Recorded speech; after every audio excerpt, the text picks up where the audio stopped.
Welcome, ladies and gentlemen, to round 4 of the V8 Veterans Kumho Tyres series coming today from Long Beach. And we've got a double header tonight, 200 kilometres for Split 1 boys and 200 kilometres backed up by the Split 2 boys. So if you're out there watching, please jump on, let us know, say good day.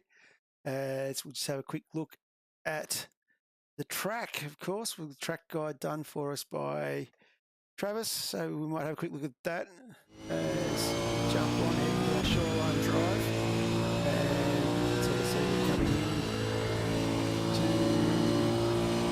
the bottom of the main straight here. It's very difficult, hard to pull it up and get it in, heading into the aquarium section.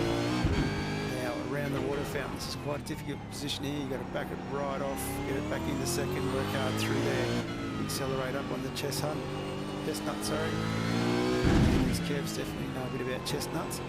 And we're coming back onto West Shoreline Drive and back down now into another tight left-hand corner, second gear. Doesn't help when someone brakes late and runs off in front of you. As we now head up to get ourselves onto Seaside Way. Another difficult one where we've got to line up the river strips. And we continue on, heading down. Ourselves now coming back into turn 9 and turn 10 complex. This is a very tricky one here. You've got to be careful not to bounce off those curbs too much. And back down the other side, staying off the curbs again. And then we come into turn 11, the hairpin. Expecting to see plenty of action around here. I've also been named Mark Duggan hairpin for the night. And we continue on down, back on to East Shoreline Drive. And then we sweep back across the start-finish line. So that is a lap of the circuit. So let's have a quick look at the grid here before we kick the wheels on this one. And as I said, we've got quite a few boys on the grid already, and I haven't seen any of this and I haven't had too much of a chance to do any prep work because I've been at Bathurst all weekend, but we'll see how we go. So this is our grid. So on pole, we've got Kenneth Ladder from SSR. Great stuff. I think that's Ken's first pole in vets. Alongside him is Taipan Esports, Greg Favell, Damien Cairns from Taipan Esports in Split 3, Mark Duggan in Split, sitting in 4th Split 3 before, I meant row P3.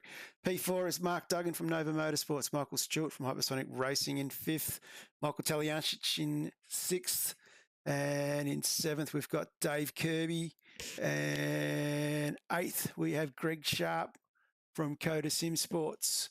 And then we have Jason Spriggs from Taipan Esports, HSR Scotty McCune, Brenton Niski from Frog Reap Racing, Stewie Hall from Old Mates and Sons, and thanks to Stewie for the replay. And we jump up a bit more on the grid here. Anthony Visma in P13 alongside Michael Cracknell. And then we have Jeff Thomas in 15th, Chris Blanchard from WK&P Sim Sports in 16th, 17th is Darren Crosby, Matthew Vanderkran in 18th from Angry Birds Racing, Christian Smart from Synergy Sim Racing in 19th. 20th, we've got Michael Quain from Old Mates and Sons. And in the next row, we've got Evolution Racing Teams Chad Lewis and Pecky Performance Racing Teams Daniel Norris. In P23, we have Jamie McKnight, still learning, having some issues or getting used to hydraulic brakes, I believe. Might explain why he's back in 23, the People's Champion. 24th, we got the Banter Alliance's entry from Jason Fewens. And we continue down the grid. Steve Kennedy in 25th from M1 Racing. Darren Goosey from Old Mates and Sons in 26th. Simon Heddersheld in 27th. Martin Casey in 28th. Peter Vanderkran in 29th. Rob Crisdale in 30th. Troy Sipple in 31st. Adam Simpson from Fishy Motorsports in 32nd. Rick Viger in 33rd, 34th, alongside his brother, Chad Viger. Ethan Grigalt was, I believe, the safety car driver for the evening, and race control was Brenton O'Brien, I believe. So, or I'm not sure whether it was Brenton or Jordan, but anyway, yeah, I got out of the mud all right. Pretty easy. We were pretty lucky with the mud, I think, Dave. And big shout to Mark Dial, who's just joined me, and we're about to light the wick on this. Mark, how are you? Not bad, thanks, mate. Bit annoyed I had to watch 7 hours of watching Holden win yesterday, but yeah, apart from that. Go from getting drenched to getting sunburnt, but that's Bathurst for you. Right, we're about to kick the wicks on this, and we'll get this started. So a little bit of action to watch, but I'll try and keep abreast of everybody as we go. So we'll light this one.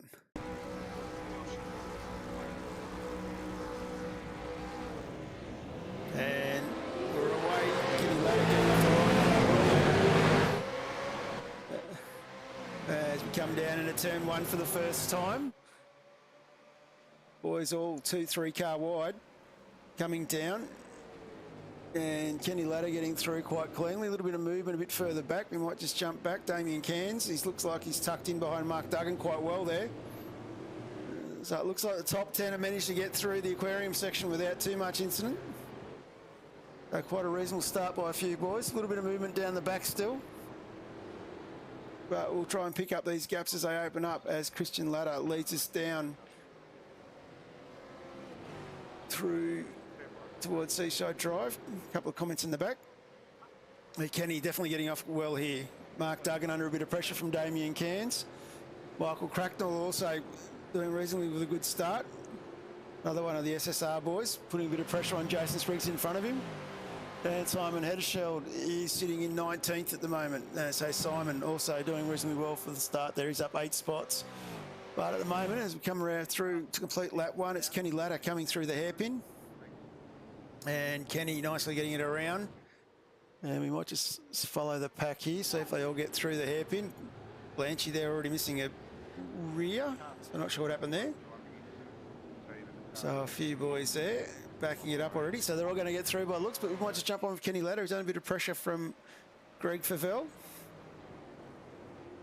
And Greg definitely having a good look here. Trying to size him up. Of course, it's only a 200k race, so it's only 64 laps around this short circuit. Very short lap time as well. These boys getting around in 122s. But Greg having a really good hard look here. As we jump on the nose of Greg Favell, nicely tucking in the back. Got to say, these boys did a lot better than the boys at Bathurst yesterday.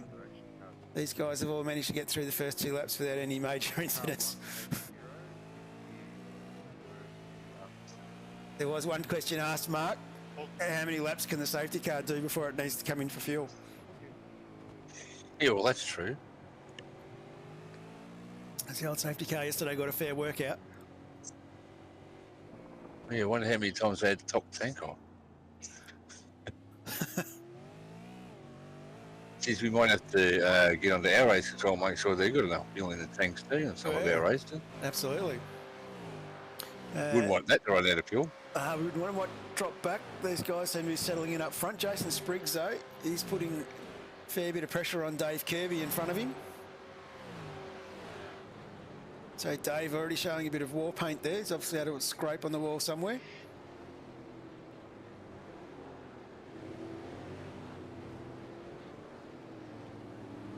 How many engines does the safety car need in a race? That's a good question too.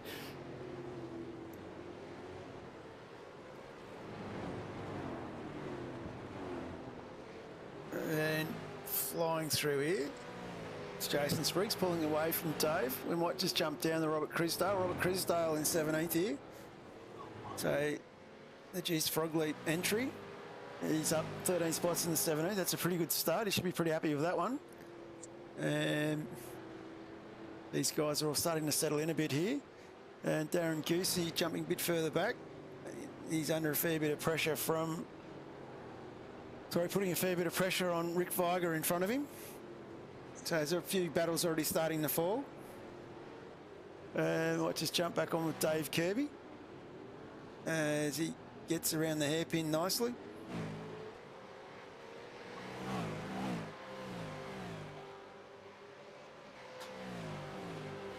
So of course, Fishy boys always have a good looking livery on the car. Paint down the side as we come down into turn one. Such a hard place to brake and get the car around efficiently. Coming into the tight aquarium complex. Gets it round the fountain nicely. And continuing on his merry way. You're looking pretty good here, Dave. Not too much to worry about by the looks.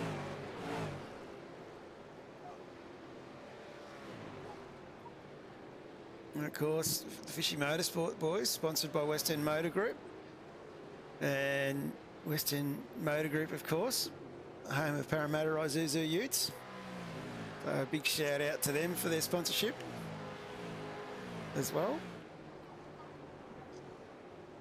Just reminds me.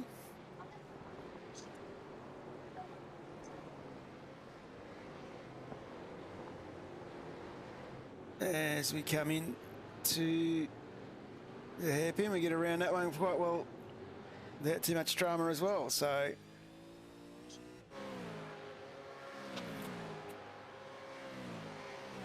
as we start lap 5 here,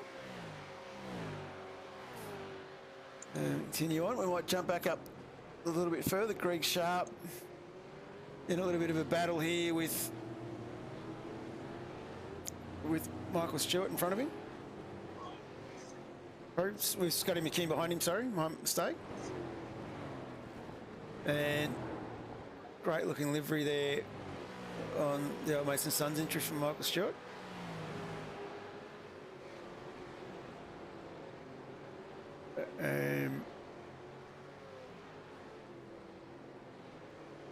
Continuing on. Sorry, it was Greg Sharp, sorry, with the good looking livery from Coda Sim Sports. And we might just jump back to the front. Have a bit of a look here at Kenny Ladder. Kenny's already maintaining this lead to Greg Favell. Looks like these boys are settling in for the long run here. Playing the fuel strategy, I reckon. Mark Duggan having a good look behind. Michael Taliancic moving up 2 spots in the 4th already. These boys getting themselves around the hairpin quite well.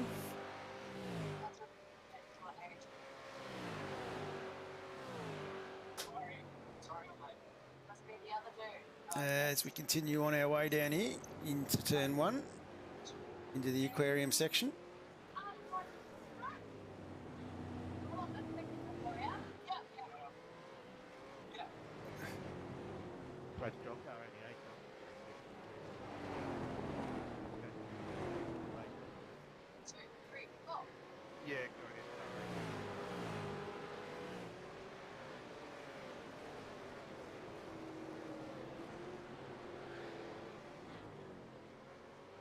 So Kenny Ladder looking quite good here.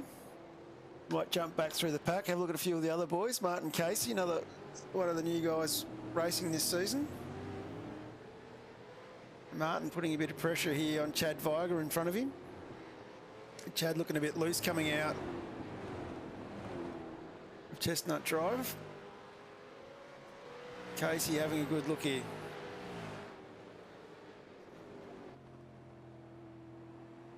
Need some good drive. Coming up the Seaside Drive. Bit of a lock up. Very lucky. Casey didn't wind up in the back of him there. Some good driving. Of course, if you're following along at home in YouTube or on Facebook, jump into the chat, say good day, let us know who you're supporting. If you want to come in and have a chat, more than welcome for that too. As we continue on here with split one of vets. Another bit of a lock up there from Chad Viger in front. And Martin Casey there having a good hard look. As we continue on through the pack here, we might jump up again. It's getting a bit tight up the front now. As Greg Favell's got past Kenneth Ladder. And looks like Mark Duggan is putting a bit of pressure on Kenny Ladder as well. Big shout out to Eddie.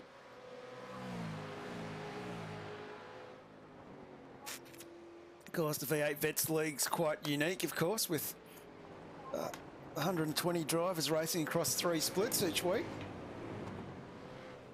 One of the biggest leagues for V8s on the iRacing platform, which is great to see. These boys all getting around the hairpin there quite well. Michael Taliancic starting to latch onto the back of Mark Duggan here, I think. Trying to close that gap down a bit as we move on. And the other person to have a big shout out to, of course, Jamie McKnight's moved himself up 10 spots into 13th. A great little drive here from Jamie.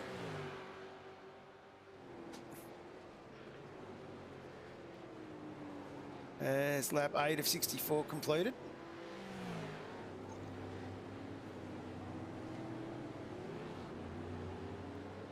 And tucked in behind McKnight, we've got Christian Smarty's teammate. So Smarty's been in the wars there a fair bit already.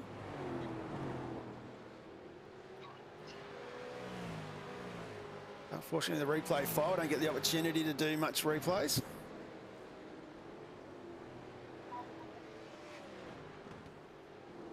And big shout out to Hoffy in the chat as well. How did I recover from Bathurst? Let's just say 6-hour drive and 2 splits of V8 vets. That's how I'm recovering. Of course, big shout out to everyone who's driven home today from Bathurst. I know some of the roads definitely full of potholes, so I hope everyone managed to get home safely. As Jamie McKnight battling away, we might come up a little bit further up again, check out what's going on with Greg Sharp. That battle's been going along for a little bit. With Scotty McCune now putting a bit more pressure on him again. That gap's closed right up. As we continue on.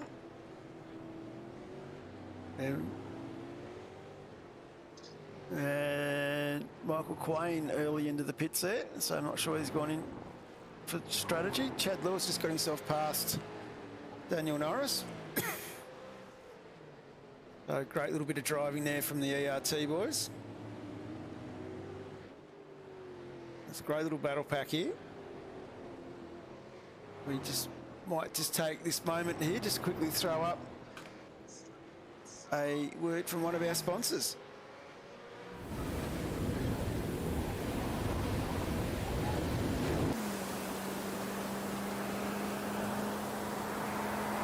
The ever-changing weather around the world.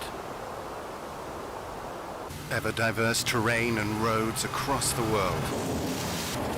With Kumho Tyre that has conquered all. There is no road you cannot go. Go with Kumho. Kumho Tyre. Of course, a big thank you to Kumho Tyres, our premier sponsor for this season, the Vets.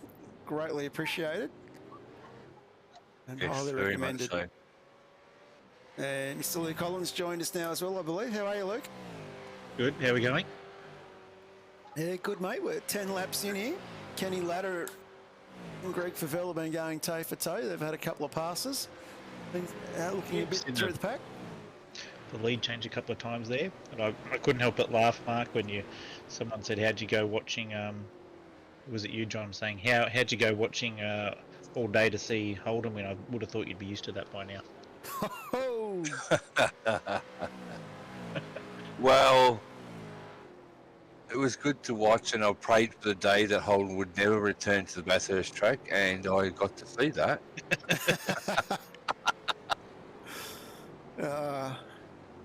Just going back to Hoffy's comment, looking at some of the morning television stuff that's popped up on my streams since I've gotten home, it sounds like Shane Van Gisbergen wasn't recovering too well this morning. I did see that little snippet. Celebrated a little bit too hard, I think.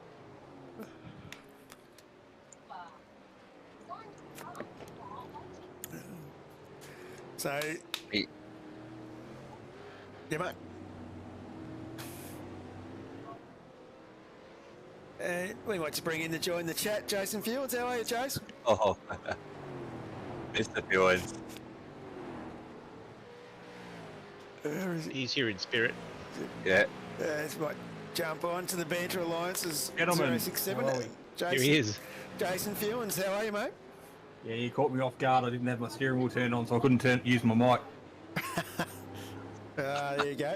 How do you find Thursday night, mate? Rather frustrating. I had a couple of internet dropouts, so found myself a number of laps down, and then obviously trying to work our way back through the field. Quickly got eaten up by lap traffic, so just sort of did our best to try and stay out of the way of the cars around us. We had really good speed compared to those around us at most of the point, because I had fresher tyres, but just couldn't do anything with it. Just had to concede the position and limp it home. So I think we ended up finishing 7 laps down, but we scored some points for the series, so that's the main thing. Yeah, that's the thing that a lot of people got to remember, that, you know, just because something's gone wrong or you've had an incident, you really need to jump in and just get yourself sorted to get those points, because consistency makes a big difference. Yeah, that's right. And that was my big thing. I was really keen to sort of to get that 75% underway, secure those points, and it is like we are literally only in the opening stages of the season, so we've still got a long way to go, and literally anything can happen. So it was just a matter of ticking off those laps, trying to keep the car clean and keep out of everyone's way where we could. Yeah, absolutely. I love the meme in the general chat too. It's funny. Yeah, but it was one of those tracks. Obviously, it's critical here to keep a clean car. So there was a number of guys this week, I think in Split 1, that managed to do that and have an incident-free race, which was really, really good. Not an easy thing to do here, and obviously these concrete walls come up pretty quick. So it's a damaged car here can end your race real quick. So it's just one of those tracks where you've really got to pick your battles and drive within your limits. Yeah, it's got to be consistent. Tell you what, there was actually 4 drivers with 0 incidents. Michael Talianchich, Douglas Greg Sharp and Michael Stewart. So that's a pretty good effort for those guys to come through with no incidents, because these street circuits are pretty unforgiving. Absolutely, especially when you're looking at here, like Greg Sharp's had been under a lot of pressure here for a fair while, for the last 5 or 6 laps from Scotty McCune. Yeah, and then to come through with 0, I think, is an outstanding effort. Absolutely. But yeah, obviously one of those tracks that's really well suited here for the V8s, and you can see that tonight. There's good consistent lap times between a heap of the drivers. There's plenty of close racing and good braking zones, which these V8s really love. Good passing opportunities, so makes for some great racing on TV, and hopefully we can put on a good show for everyone tonight that's sitting back and watching a catch-up of what happened last Thursday. Yeah, absolutely. Boys definitely doing a cracking job here. A few other little battles going on. We might have a bit of a look through. Just get everyone up to date. Mark Duggan still managing just to hang on to Greg Favell. He's not letting them get away. Michael Taliarchich hanging on to Mark. So the top 5 not really 100% finalised yet. And a little bit of lap traffic now starting to come into play as well. Yeah, there was quite a few drivers over the course of Thursday night that made real early pit strategy moves. So probably won't be far before we start seeing a couple of those cars filter through the pits. But a lot of them, there was obviously a two-stop strategy for most of the cars. I didn't actually get that because I ran out of laps with the internet dropouts. But yeah, there's plenty of strategy on offer in this series as well. So lots of good racing still to come. I may be wrong, but I think there was a bit of a theme with the dropouts. I think there was a couple more people with dropouts throughout the night, which is a bit disappointing to see. Yeah, without giving it away, I'll just say there's someone in the top 5 that has a bit of an issue as well. So I have to keep watching to work out who that was. But it's one of those things. It's probably the equivalent to a mechanical failure. It happens in real life as well, when you just got to grit your teeth and soldier on. We saw plenty of that over the weekend at Bathurst, where cars weren't necessarily running at their full potential, but the drivers that were out there still slogging away and trying to earn some points. Oh, absolutely. You look at the likes of Macaulay Jones and Jordan Boys and Matt Shander entry. No, those guys did really well to get themselves back into the lead lap and back in position with some good points. Mark Duggan gets his way around Quain here. Talianchich keeping the pressure on. I said lap traffic allowing guys to close those gaps a little bit. And just a few of the things I've been reading this over the weekend. Michael here in his first season of vets and having an absolute blast from what I've been reading. Loves the fixed setup, loves the hard driving, and loves comradeship of the league. So that's fantastic to get that sort of feedback from a new driver with his experience and calibre, and that, and the leagues he's raced in and the achievements that they've achieved. So yeah, that's good feedback. I think you find it's pretty common that when you bring it down to it, it just becomes skill based, and it's just driver versus driver. There's no setups involved, and you know, I think that it puts everyone on a level playing field. I think it's a big attractor for a lot of people. So there's no wonder he, you know, enjoys it so much. It's fantastic. Doing quite well here. Still hanging on to the back of Mark Duggan. He's doing a pretty good job of shadowing Mark there. Every move Mark makes, you know, Michael's right there, ready to pounce. So if there's a bit of a break lock-up, or runs a little bit wide through one of the corners, Michael's right there, ready to take advantage of it. So pretty good close racing here at the moment. Just a matter of staying there on the back, tucked underneath that rear wing, and waiting for a mistake. Absolutely. Big shout to Stephen Murray in the chat, saying that apparently they said on telly during the Bathurst broadcast only 2 cars didn't have damage of some sort. So that's... One of those must have been the safety car. No, I reckon the amount of laps the safety car did, I wouldn't be surprised if it had some damage. I think the safety car qualified as a finisher, it did that many laps. Hey.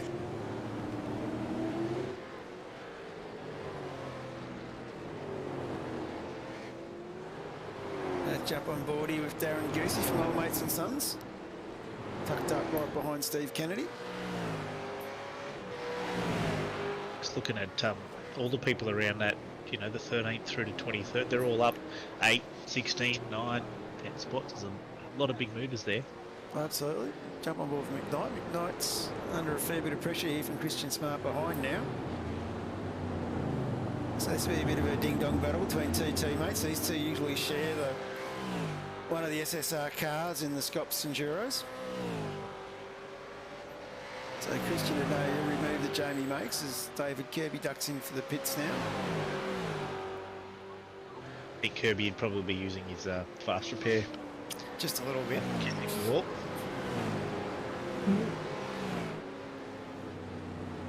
And we'll go back up. Mark Duggan's under fire again from Michael Taliancic.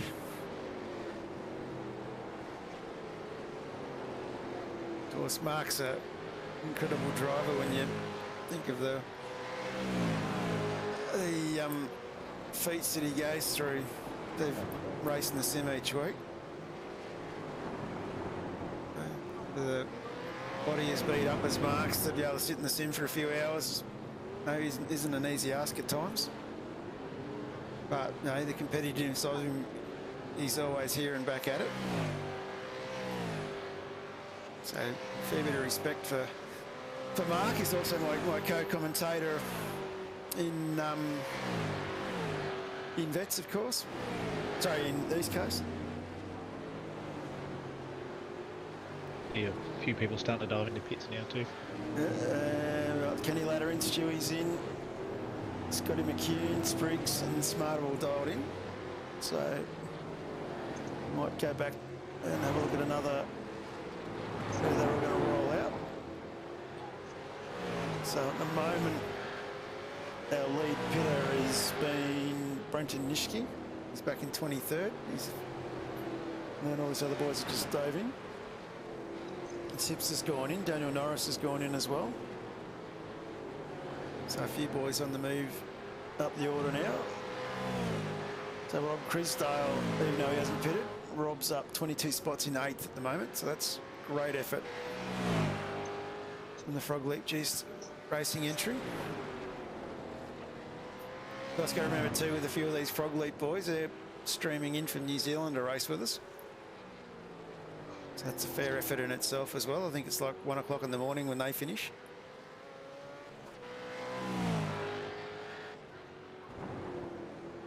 And then of course in split 3 we go to the other extreme with Jeff Eddy, who dials in from New York, so at 4 o'clock in the morning.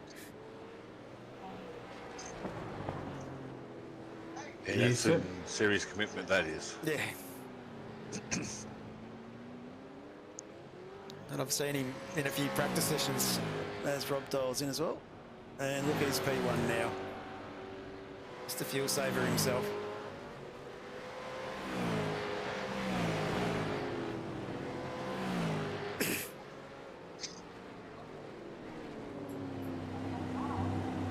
So a few people diving into pits, it's really sort of split up quite a few of the little battle packs we were seeing only a few laps ago. So it'll be interesting to see just how they come back out once the racing gets back underway and things balance back out once everybody's pitted, just to see who's managed to score the undercut.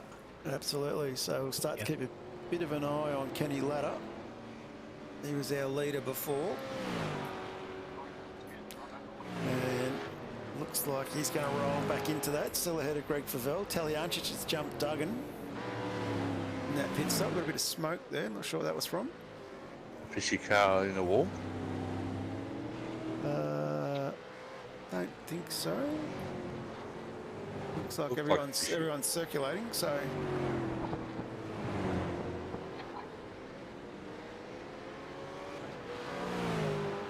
no, we're all go. 33. Well, that might have been Adam Simpson. You might have been right. Adam Simpson's coming into the wall there. Good eyes, Mark.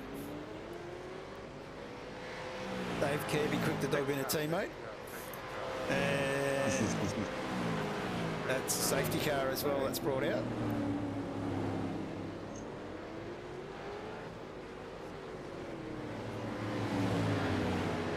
So I did hear that in my ears that Brenton just called it. So McKnight's ducked in, Vanderkran's ducked in, and Kenneth Ladder is going to come down the straight. And big fuel save there. See if we can pick up the safety car where that's at. I can't find that on track. That's all right. We'll roll out in a minute.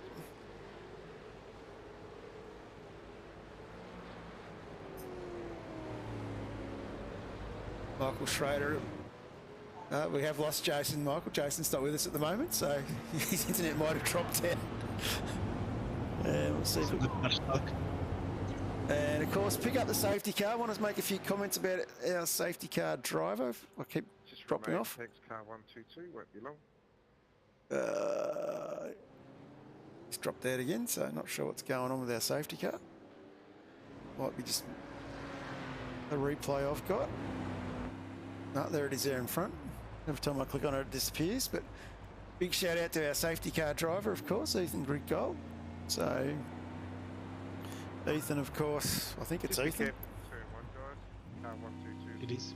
It is, yeah. So Ethan, of course, for those who didn't know, last week won the national championships for the XL series.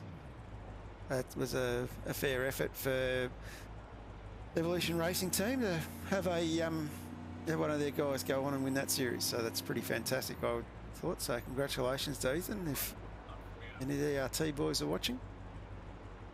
Great to see the guys in the sim that do well being able to do it well in real life. So just a recap now that we've got the pit stops shaken out, we can basically have a quick look at the pit strategy. Everyone should have pitted. So you can see a little bit of a slight difference there on that first stop. Michael Quain in 15th, the one that went in real early. He did the most earliest jump in there. Going in on lap 8, so he's just about due for his second stop, I'd say. Wouldn't be too far from it. Kenny Ladder had gone 17 laps, he'd gone in a lap earlier. Favell, Taliancic and Duggan all pitted at the same time. Stewart McCune had gone in earlier as well. The big mover, looking down the list as we go through, we still have Rob Crisdale, who's jumped up 14 spots in the 16th. Jeff Thomas is up 7 spots into 8th, which is great. Jamie McKnight's up 9 spots in the 14th. Turn 1, boys, safety car in this lap. Car 122, car 122, safety car in this lap, safety car in this lap. Ken Ladder, car 269, you will have control of the time, right? So might be quietly hear Brenton O'Brien in the background there instructing the safety cars in this lap. And Dave Kirby game enough to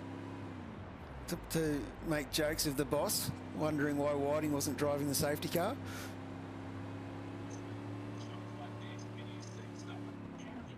Yeah, It was Mr. Whiting in the wrong livery last week. Maybe he was demoted.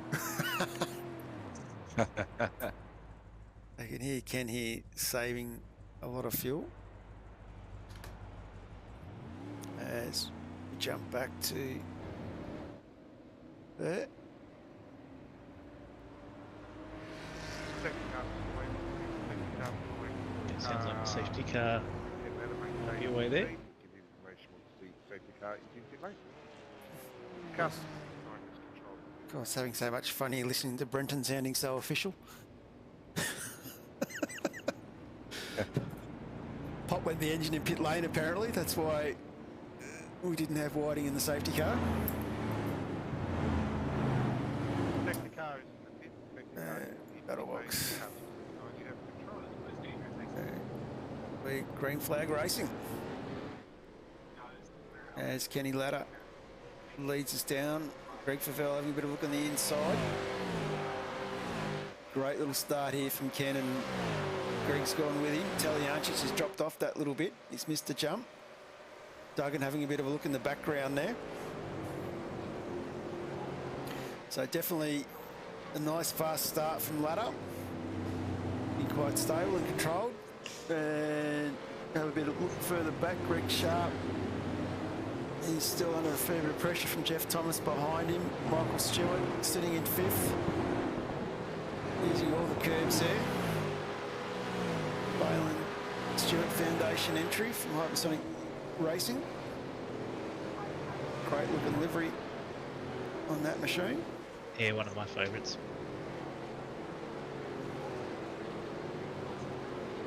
And we'll just a quick look back, a few other little battles. Christian Smart still running the compact livery. He's tucked up behind David Kirby. He's tucked up behind Chris Blanchard and Cracknell, both of them up 5 and 4 spots. And just jump back up to Michael Stewart as we go through the chicane. Scotty McKeon tucked up behind him. Probably wouldn't expect his teammate to make too much of a desperate move going in there.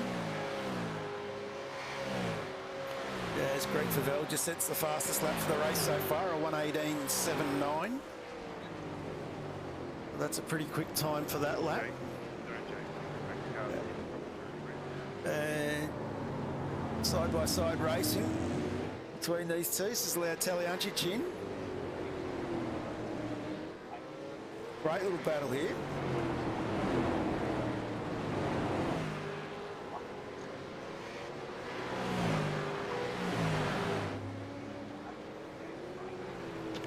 As we continue on, it's allowed Ladder now to break away a little bit, and Taliancic under all sorts of pressure from Duggan. He and Favell are exchanging blows there too. What was that one? Sorry. I think Taliancic and Taliancic? Favell have been exchanging blows. Yeah. These boys here definitely going hard. Duggan, they're going to leave it on the table. Duggan nicely tucked up behind here. Yeah, I think he'll like the fact that these guys are fighting, so he'll just be licking his lips and waiting to strike. Definitely waiting. Of course, Duggan got Stewart tucked up behind him as well, though, so he's got to be a little bit careful how he goes about it. Favell, of course, very experienced driver, representing Type N Esports and Vets in the Logitech G Pro series. Got Michael Stewart there setting the fastest time in the top 10 in that train. But definitely switch back to the gearbox view. Michael Stewart's definitely tucked up behind. He's brought Scotty McKeon with him. Now these boys here having a great little battle. As we go back to the nose.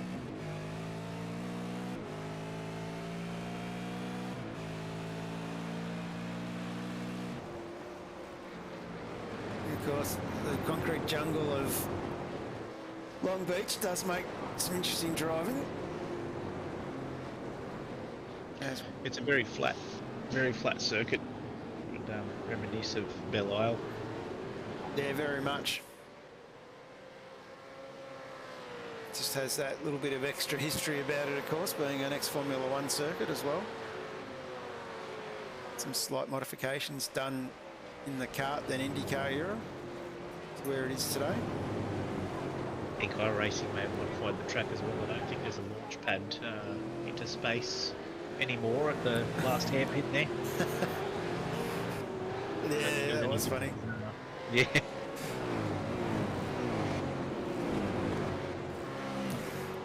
Sean McNamara warming up to coming to join us next season.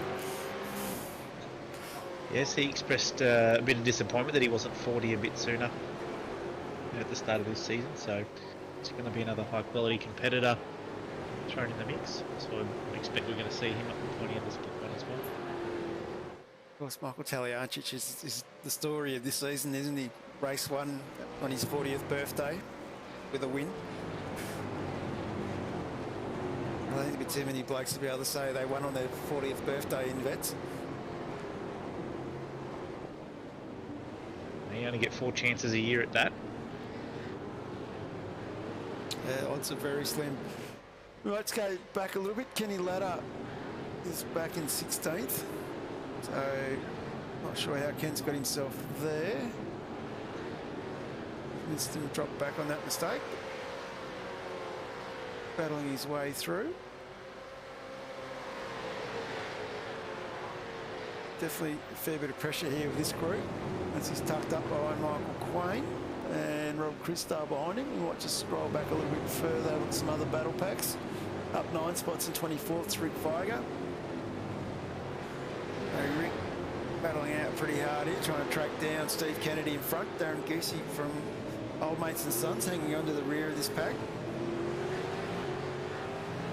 A great little drive here. And just jump back on to Quain. Quain's under a fair bit of pressure here from Ladder.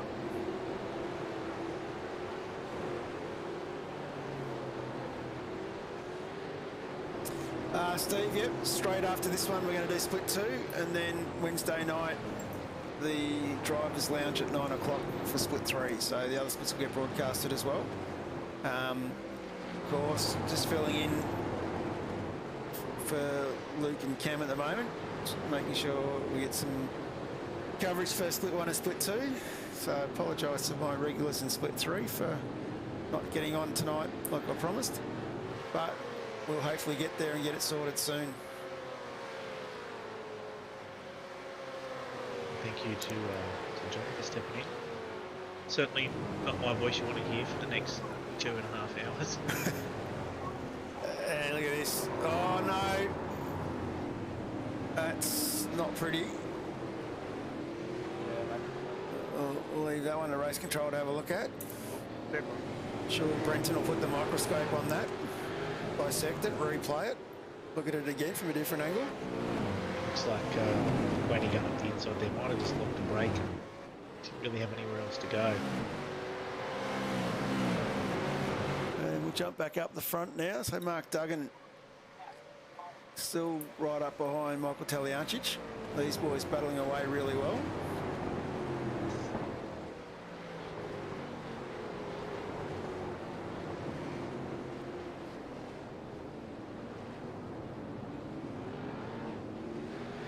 I think that might have been called a racing incident as well, I think. So I think Brenton came to that decision on that one.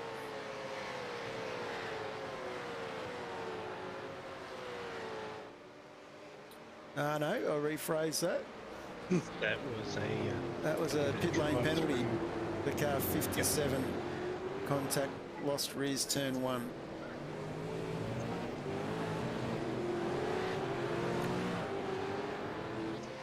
I might just have a quick look how Blanchy's going. Blanchy running in the top 10 in the WK&P entry.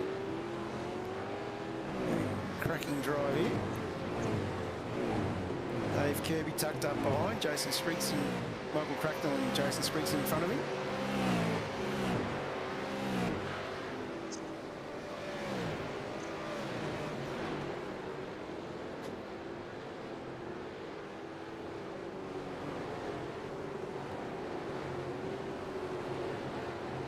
Of course, we had a little bit of a debrief from Blanchie on Thursday night on a mobile phone with Discord. They're very hard to understand or pick up what was going on.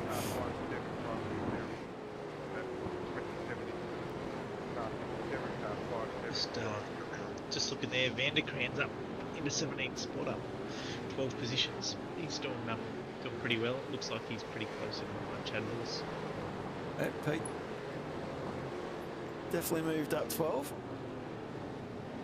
So some good movers here, some good consistency paying off. Of course, Niski's made his second stop, and so's Damien Cairns. Michael Quain doing a drive-through. Copy that, Nicky.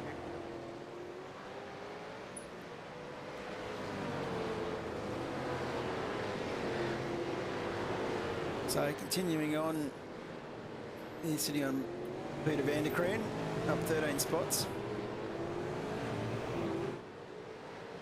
Tucked up behind Chad Lewis from Evolution Racing Team.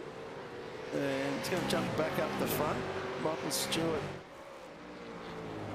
still under a bit of pressure from Scotty McKeon behind. So these two boys definitely driving in a train. And Michael Taliancic still has Mark Duggan sitting a second behind him. So Duggo trying to hang on as best he can. Of course, I know Mark will be enjoying this one being a 200k race as we tick over lap 30. Yeah, there's a few guys that like the shorter races. And, yeah, there's always mixed feelings too. You get the guys that love the longer mini enduros, if you will. Gives them a chance to get into a bit of a rhythm. I think one of the good things about vets is we mix them up. Yeah, definitely. Yeah. I'm actually looking forward to the two 100 sprint races in round 7 at Indy Road. Yeah, So it'll be a bit interesting. I think that's the first time we've done a sprint round for vets, isn't it? Out of memory. As far as I'm aware, yes. No, Of course, I know sure. it's a format that's been used quite regularly on the East Coast Series. Yep. And also used, I think, for 2 rounds of the Logitech G Pro Series. Quite interesting from 2 different league perspectives. One's, you know, it works and they get it done, and another one, it's, yeah, very, very hard work to get it done. I won't say which is which. It's look, I guess it'll be good to because we're only doing one. It'll be good to just to test it out, see how it goes down, see how difficult it is to administer from from the admin side of things. See how the guys enjoy it. Absolutely, you want the blokes to enjoy it. That's the main thing. If the guys aren't having a good time, then it's just not worth doing. Yeah, absolutely. You have fun and enjoy racing, and hopefully the people will find the value in it. I think a couple of short races, equivalent to the 200, you get a break in the middle. I think it could be a good thing. Brenton Niski is getting the job done on Troy Sibyl. Yeah, look, I think we've always got to keep trying stuff. Luke, I think that's one of the things that Vet's always been good at, trying things that are different and seeing how we go with it. So.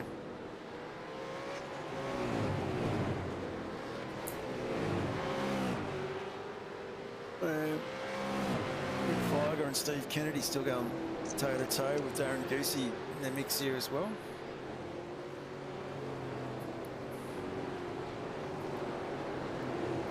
Pretty close, these guys. I think there's 4 cars there within about a half a second each. Yeah. Of course, Rick here up into the top 20 and 19th, up 14 spots.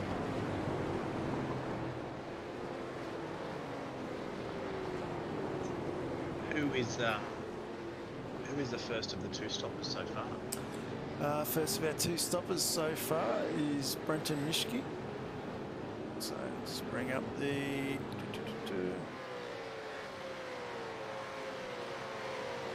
So yeah, Brenton Niski stopped on lap 19 for his second stop. So whether that's enough to get him home, I don't think it would be. So Still plenty to battle for.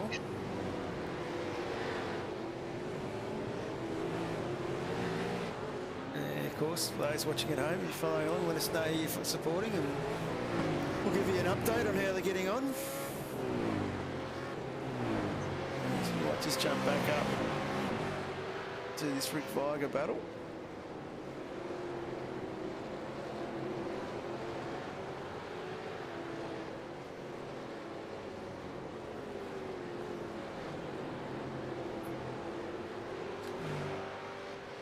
Might actually take a second here to throw up an ad for one of our awesome sponsors.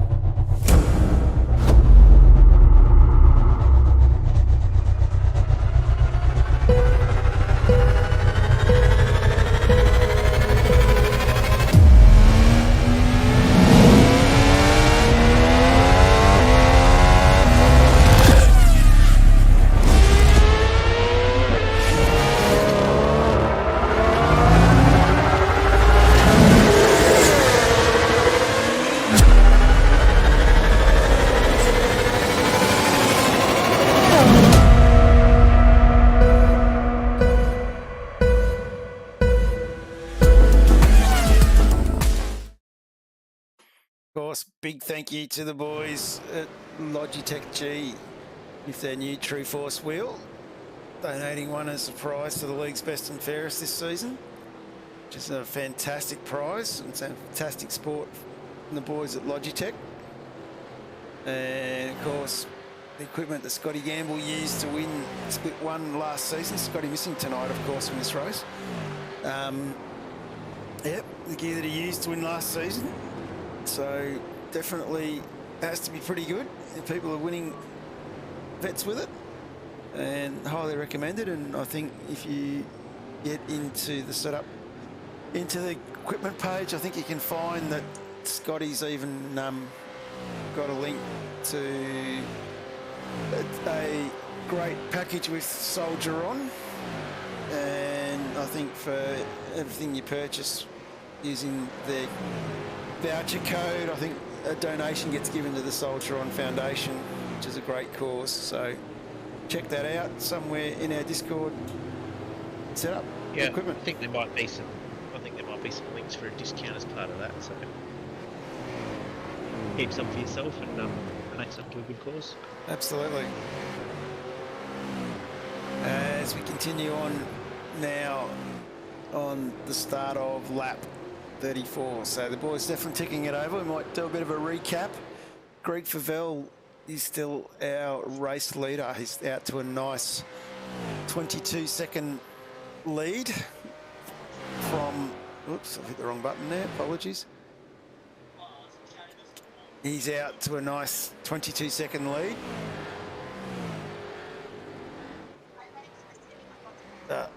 Also wrong. He's out to a nice little 2-second lead, as I said. And Mark Duggan from Mark 2-second lead for Michael Taliancic. Duggan's a further 1.8 behind Taliancic. Scott McEwen has dropped off the back now of Duggan, so Scotty McEwen is 3 seconds behind Mark Duggan. And Scotty McEwen, of course, still battling. He's managed to get himself past Michael Stewart. Greg Sharp sitting a bit further back there in that battle pack. So what we might do is we might jump up the front with Greg Favell and let everybody listen to the sounds of a lap with our race leader. So of course, I'll just wait and come around the hairpin here. And we will go cockpit view.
course, you can see there from the driver's view how we call this place a concrete jungle.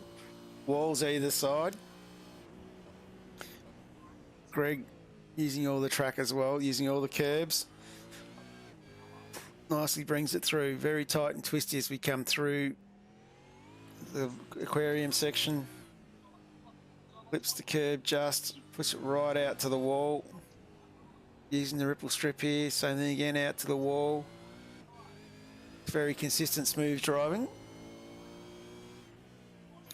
As we come back around, heading up the Seaside Avenue. Slight elevation changes come up the hill there on the circuit. Very subtle though. Going across the whole curb there, which you're allowed to do with iRacing. And continuing on. Come back down, nicely brakes. Gets it on the curb again, just clips the sausage curb in the middle. Same thing again, hit the elevated curb. Clip the elevated curve, get it back down to first, full lock. Get it round, once you got it round, back on the gas, and away we go. Hey, Greg. I don't know about you, but I remember it being a little bit more stringent with the off tracks. Yeah, I thought there was some curbs there that he's taken that probably weren't, he couldn't take as generously in the past. Whether that's true, I don't know. But yeah, I don't know. Have you got much experience with this track? I think he was pretty much on the money on the right ones. I think it's the second last curve was one where you could get hit with off tracks quite easily. Right. And I think there's one other, if you go too tight on it, you get an off track as well, which I think that might be the second right-hander after the fountain. Yeah. I feel like there was very little, curb that you can take there, but you seem to be able to take a fair bit. So maybe that would be bad. I might just jump back here onto Dean Favell. This is battle for 22nd and 23rd, side by side with Troy Sipple.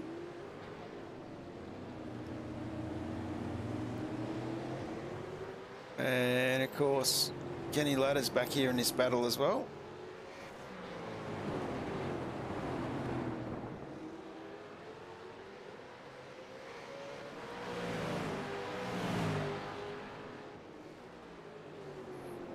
But these boys now, been battling away. We're starting to thinking of their second stops. We also, like listening with Favell before, I don't think they're too worried about fuel.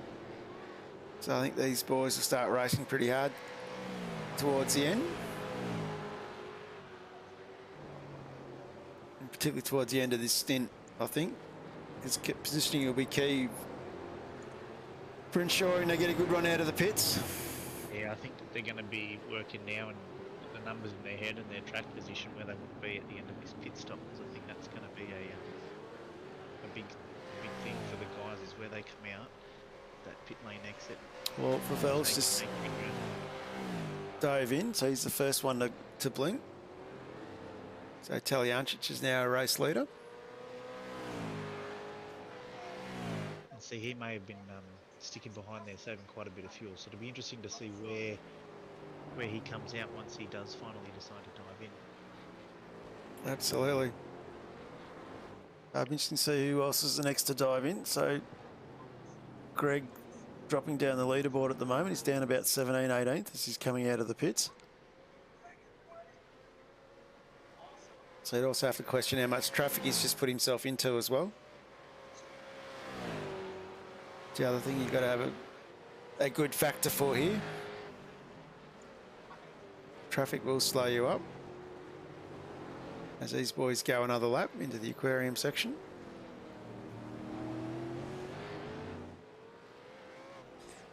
Duggan still 2 seconds behind. Might just drop back to another battle pack for a minute. Michael Cracknell, he's sitting in 8th, he's up 7 spots. And he's tucked up behind Jason Spriggs. And Jeff Thomas as well, leading this little train here. This is the battle for 6, 7, 8.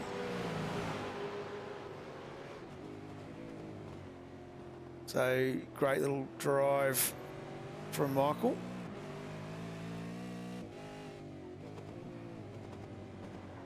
great to see so many SSR drivers in the league as well.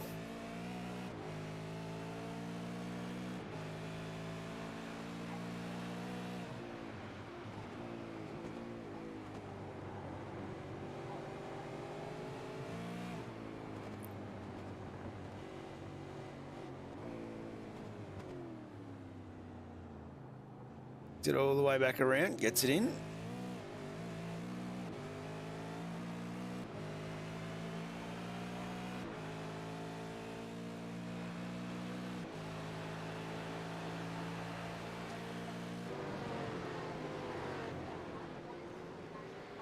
As tick off lap 41 here.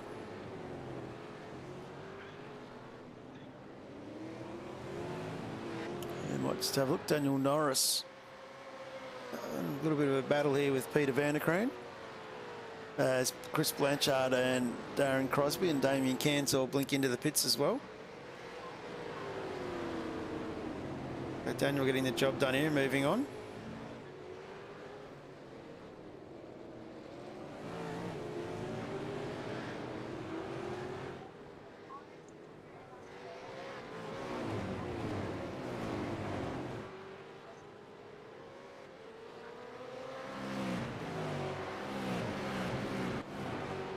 Well, it's Brenton Nishke sitting at the back of this pack.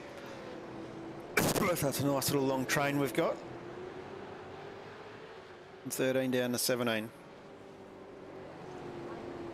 As we jump back up the front, have a quick look at Jason Spriggs.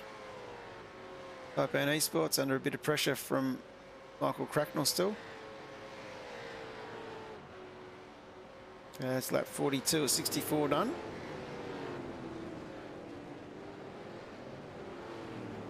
Birdie tells me that there might be some action to look for soon.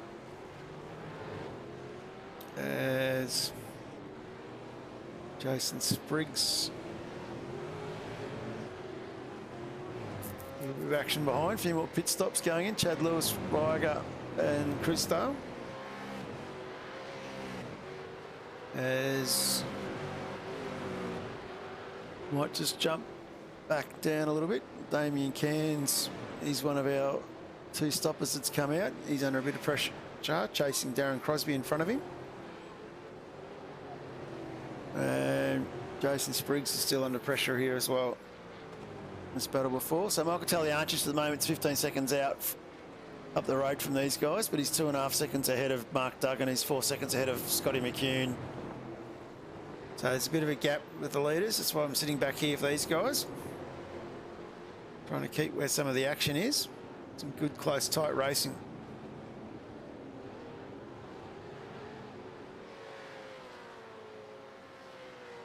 Some more peel off. Jeff Thomas, Christian Smart peel off into the pits.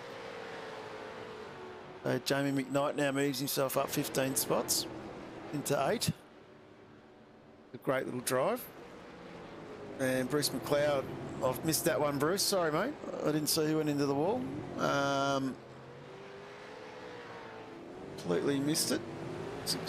29. I think it might have been Anthony Visma, I think. Daddy's missing a rear wing. As we jump back up onto this Spriggs battle.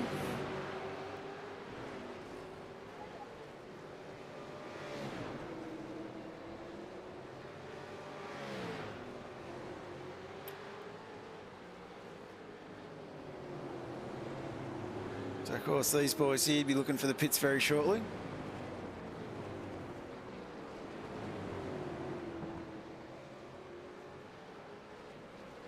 Just a quick look at these pit strategies again, so you can see our lead 9 cars haven't pitted yet. Nitsky with that earlier stop. This Viger's gone long, so Kirby's probably the first of our genuine 2 stoppers to have it out of the way. Chris Dale's the next one with Goosey. Does all these boys here roll in? Sharp, Spriggs and Cracknell. Jamie McKnight continues on, moves his way up a bit more. As we start lap 44, might have a quick look at Christian Smart's going. He's only in a tight little battle here, tucked up behind Jeff Thomas.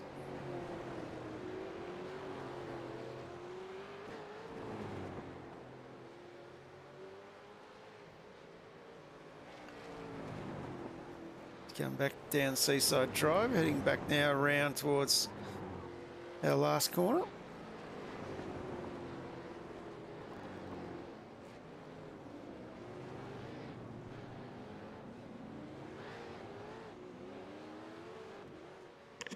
And just gonna quickly chuck and that up.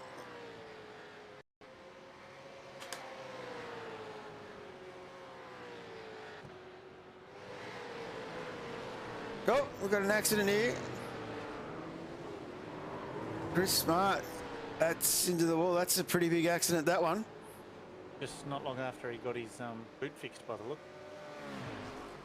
Definitely looks like that's the case. So we'll leave that one for race control to have a look at. Jeff Thomas has got himself going again.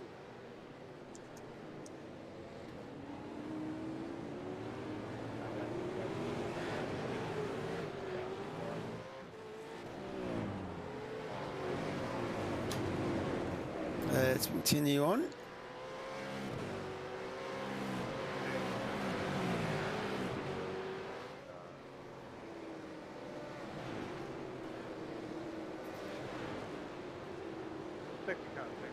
And we have a safety car out.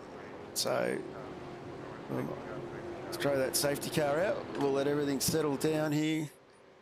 Our race leader is probably going to dive into the pits. We might use this as an opportunity to go to a quick ad from our sponsor.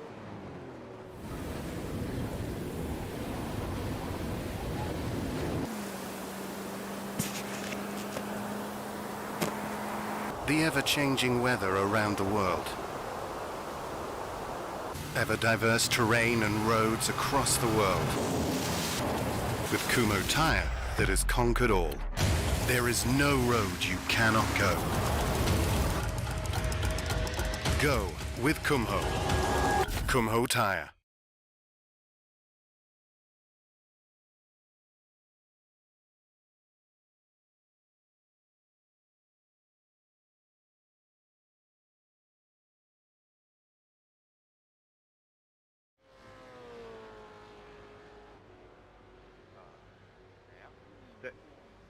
Stand by, 55, we'll get to you.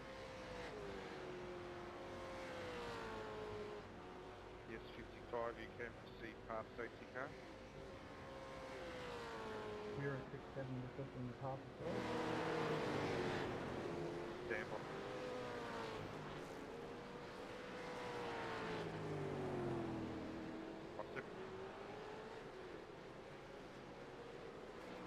Stand by.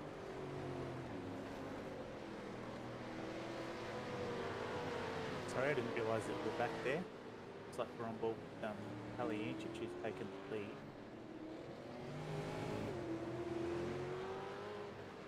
So it looks like he may have jumped Favell in those pit stops, although can't see Favell on timing tower.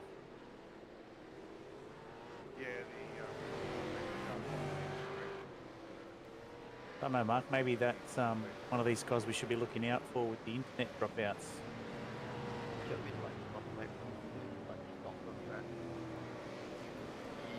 thank you, Michael. That would be good. Thank you. See the guys pacing around the circuit there. I don't really know where the Quantum Tint Solution safety car is. Mike, we're going to let you go round another lap, so go ahead another lap, thanks. Just with that pit confusion, finding out the leader, so yes, continue on another lap. Sounds like race control there, just trying to pick up the leader. Might have been confused with the pit stop, so sorting that out at the moment. No, sorry. When can we expect to see you back on track, Mark? This week. That's done, then we'll be allowing your driver's license. See you back for round 5. Yes, so we'll be back for round 5. Safety car. So let that be a warning to the boys in split 3. Split 2. Split 2, we don't want him back. Split 2. He left us. Right. We got rid of him. Don't worry, I'm coming back. Thanks for covering me, boys. So unfortunately, John work being, call. John being one of the big beneficiaries of Mark's absence in split 3. What's your current championship standing, Mr. Van Ryn? Yeah, he has I've done used quite well. Used my first drop round. to go to Bathurst and going to use my next drop round in 2 weeks. So as these boys here look like they're about to get going again. Yeah, I think this was the blown engine on the safety car. They're just pacing around at the moment. So the safety car is taking control. Virtual safety car style. Yep, there he is there. And I think Favel's dropped off the timing tower, so I think he might have fallen victim to internet dropout, unfortunately. Yep, sitting back in 30th now, so not good.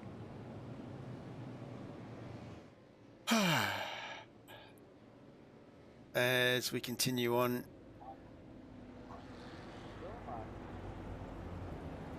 You better be going in a safe way, mate. Coming up in the safety car and you ran me up the arm. Whoop, Yeah, right. bit of a talk there. Stand by, guys. Car 57, car 57, you are cleared to pass the safety car. Guys, just be wary, be on the left-hand side, be on the left-hand side, car 57. I can hear Brenton there in the background giving Car plenty of instruction. 880, D for Bell, 880, you are cleared to pass safety car. Car 76, 76, Spriggs for Bell, you are cleared to pass the safety Of course, car. Brenton and Jordan Ross doing a great job in race control. And of course, Brenton as well, plenty of world experience in race control.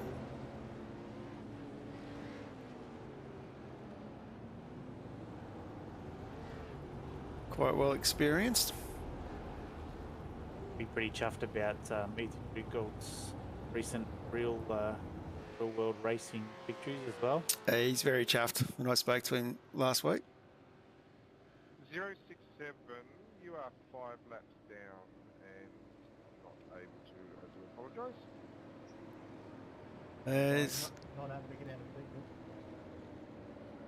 we continue on here. Position 067, but you're multiple laps down. Yeah, I'm aware of that. But I thought if I get past the field, at least I can get to the battlefield instead of sitting amongst the battle.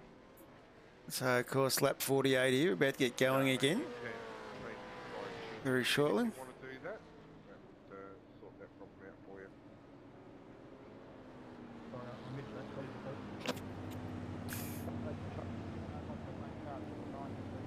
Please, So Greg Favell sitting back now in 30th, back on the lead lap. So We were on that cut. I can't imagine he's going to be too happy with another dropout. no, you're not going to be happy with that at all. I know a few boys have had some issues over the journey with dropouts and stuff. It's of course we're on lap 48 now, 64. So only got 18 laps here left to go.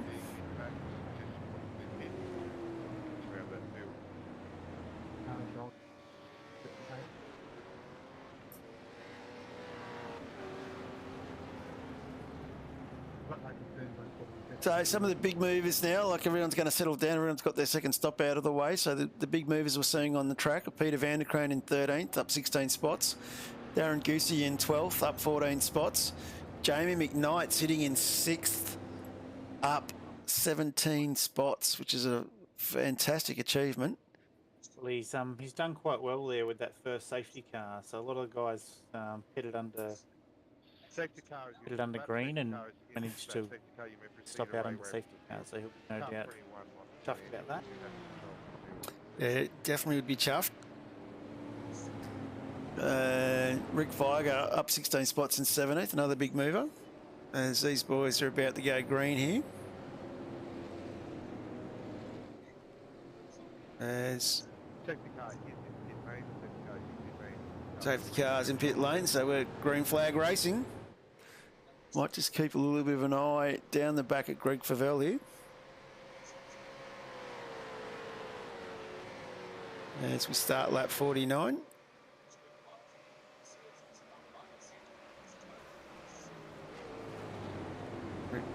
Michael Teliancic leads them all through turn 1 safely. Teliancic down the back, sorry, Favell down the back here a bit. We'll come back to that. Keep an eye up the front. Mark Duggan, he's under a bit of pressure as well now from Scotty McCune. Great drive from Scotty to be sitting in P3. Greg Sharp sitting back in 4th. Michael Stewart in 5th. Jamie McKnight in 6th. Cracknell in 7th. Kirby in 8th. It's just going to keep a little bit of an eye with Greg Favell. No doubt they're trying to make quite a few spots there in a short amount of time. Absolutely. Tucked up behind Darren Flavell at the moment. And let's have a look where Darren Crosby is. Darren Crosby battling away as well. And that's the accident. Greg Favell and Crosby into the wall there.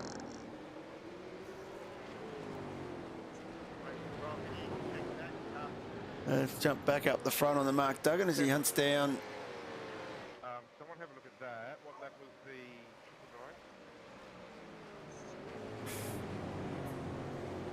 the As continue up front here, Taliancic, Duggan, McCune, Sharp.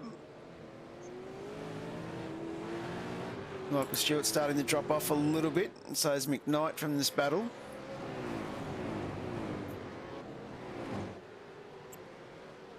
Taliancic looking in control as he has all evening.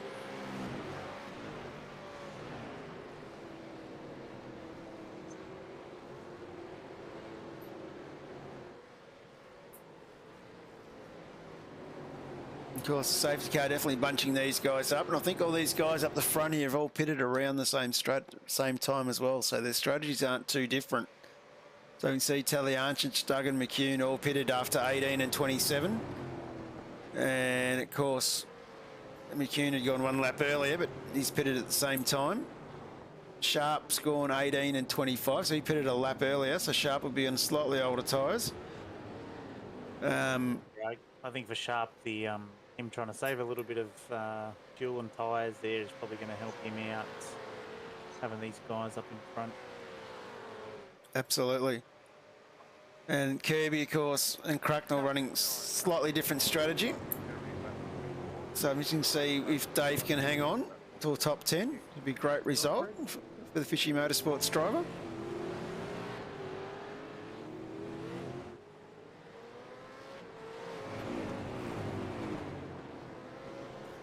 Another cracking job here by these boys. Might just have a quick look at some of the battles down the pack.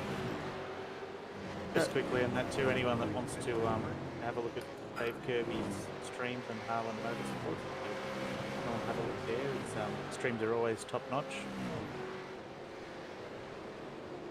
Of course, all those fishy boys do a lot of good streams. The fishy guys are usually in an event somewhere, they're streaming that event, usually one or two of them. If you enjoy your 24-hour races, they're also quite good to jump onto and have a watch. Usually have some special guest drivers in amongst the mix as well, like Jamie McKnight, to keep it entertaining. Yeah, he certainly frequents the fishy endurance cars. And their streams are always quite very interactive as well, so don't be scared to jump in there and say good day to the boys.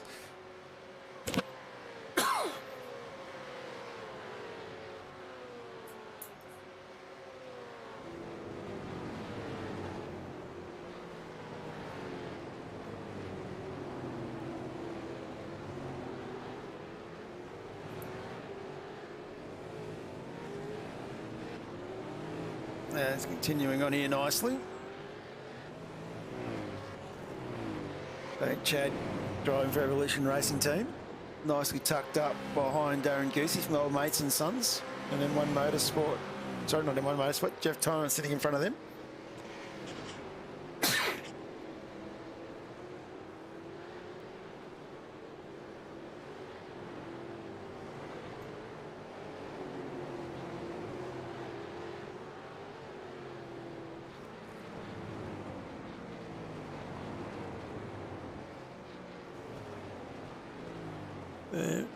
Might just jump back to Rick Viger, of course. Rick having a good little battle here. Having a look on the inside of Daniel Norris. And Damien Cairns tucked up behind.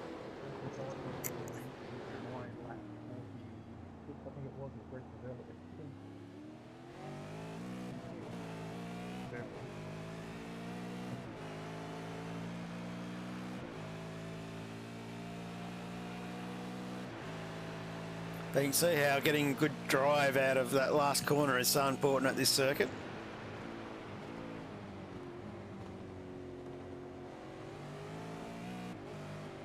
Yeah, it's probably the biggest place where you can take advantage of a good drive and a long straight. Absolutely. So you Rick double on the throttle there, a little bit hesitant. Car 76, car 76. Yeah, some reasonable drive.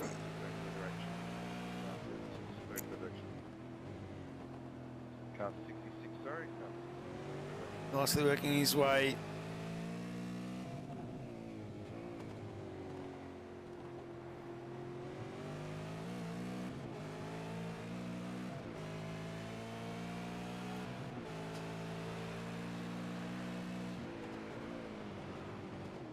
Of course, these boys here been battling all night together. Rick's up 16 spots. Daniel Norris up 6. Peter Vanderkraan in front of these boys here. Nice little lock up from Peter. And just continue on. And he's sitting in 14th.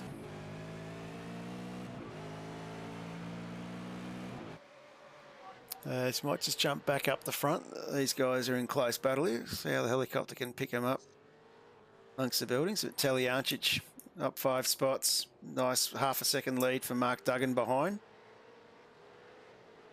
Yeah, we went all out this season and fired a helicopter so we could get these stunning views. And Scotty McCune having a cracking drive, up 7 spots, sitting in 3rd. This is fantastic to see. Scotty, of course, has done a bit of real-life driving as well. I think he's won a couple of New South Wales Sprint Championships, or Sprint Series Championships as well.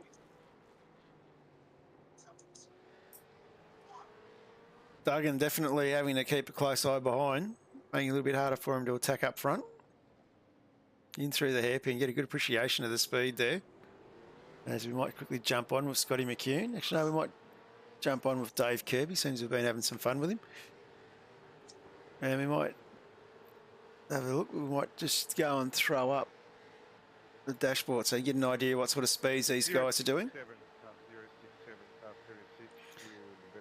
So it is quite quick.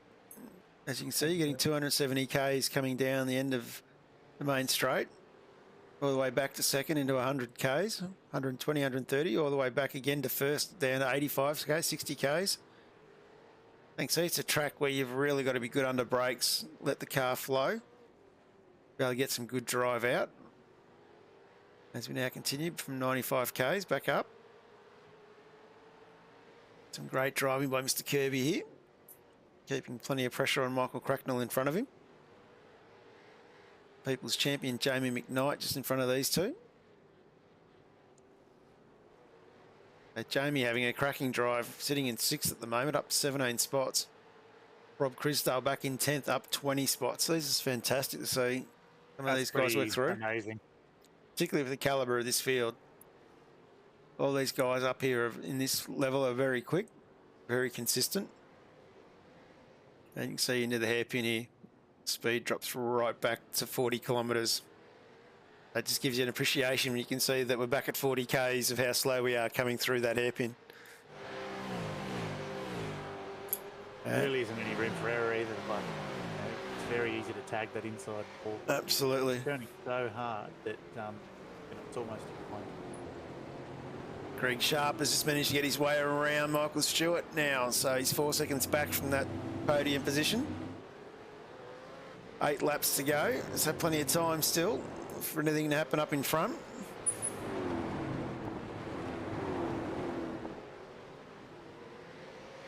Michael fighting hard to get back into the battle here.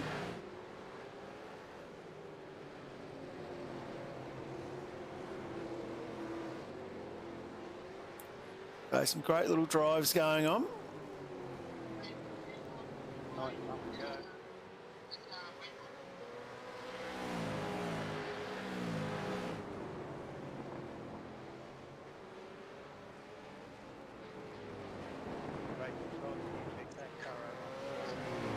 So, looks like Sharp's starting to pull away a little bit there, so we might just jump back on with Darren Goosey. Darren Goosey from Old Mates and Sons here, under a fair bit of pressure now from Chad Lewis. Chad doing really well. Of course, Goosey up 14 spots.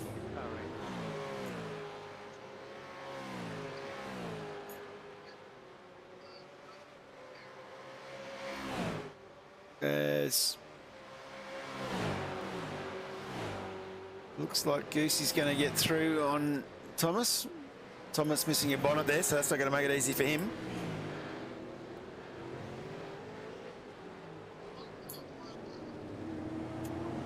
Of course, Rob Crisdale up 20 spots in the top 10. Be pretty chuffed sitting up in there. He's 5 seconds up the road from these guys. He doesn't have another stop to make. No, he doesn't. Everyone has stopped. That's a fantastic effort on his part then. A great drive. It is. As we can see now, Greg Sharp is under pressure from Michael Stewart. So Michael Stewart now coming back. Scotty McCune's made a mistake. He's dropped back down to 5th. So let's put Greg Sharp into P3.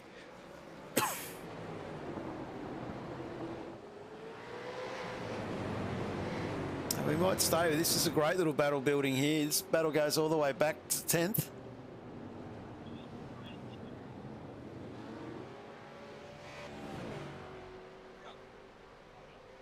As we jump on the nose of Michael Cracknell. Car 88.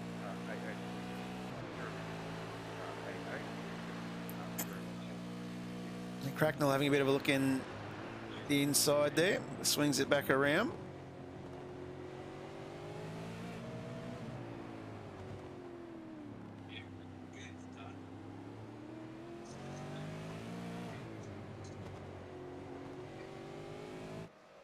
Jump on the chopper, see if we can pick up a bit more of this battle here. So you can see we can see McKnight ahead of Cracknell. Dave Kirby sitting back there in 8th. Scotty McCune, Michael Stewart and Greg Murphy at the front of this little pack here.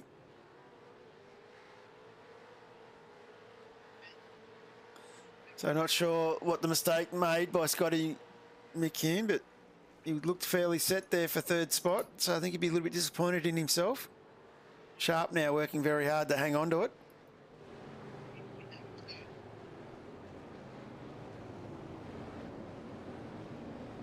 Just look at how close that train is there. Oh, it's definitely very tight, and there's a lot of cars in it. So it goes pretty much all the way back to 10th. Back down the Crisdale and Goosey. They can't really afford to make too many mistakes.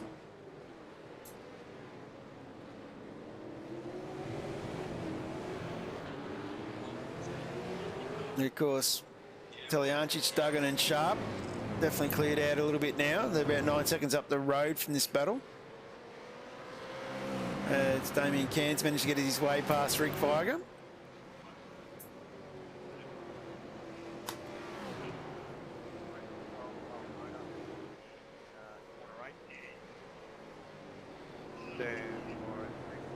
And we've got a car stopped there in the middle of the circuit.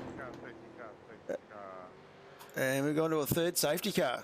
Car 66, so stand by. So I believe that was Darren Crosby. Not sure what happened.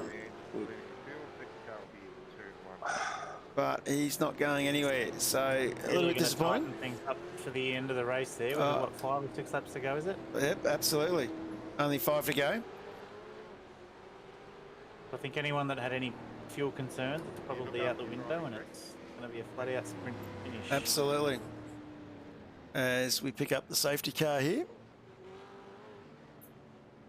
Greg, we'll talk about it later on, mate. It's fine. We've done some more the hell out of it. Michael Whiting in safety car duties this time. See the boys mixing it up? Yep. Confusing me. Out of interest, Greg, how do you have consistency with an accident? So Michael Whiting, of course, one of the experienced elder members of the Fishy Motorsports team.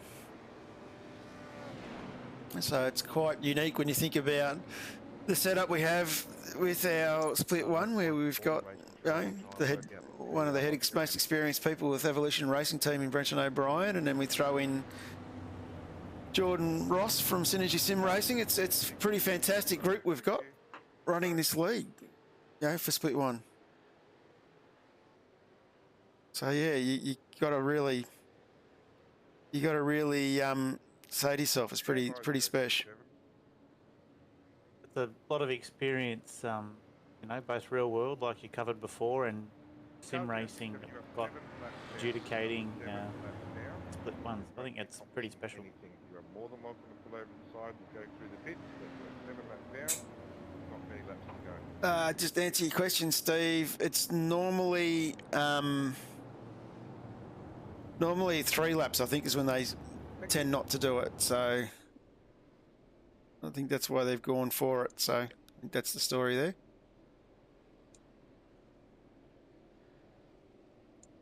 Hence the reason I think a few people in the chat there is not too happy with it happening so quickly. Information when needed.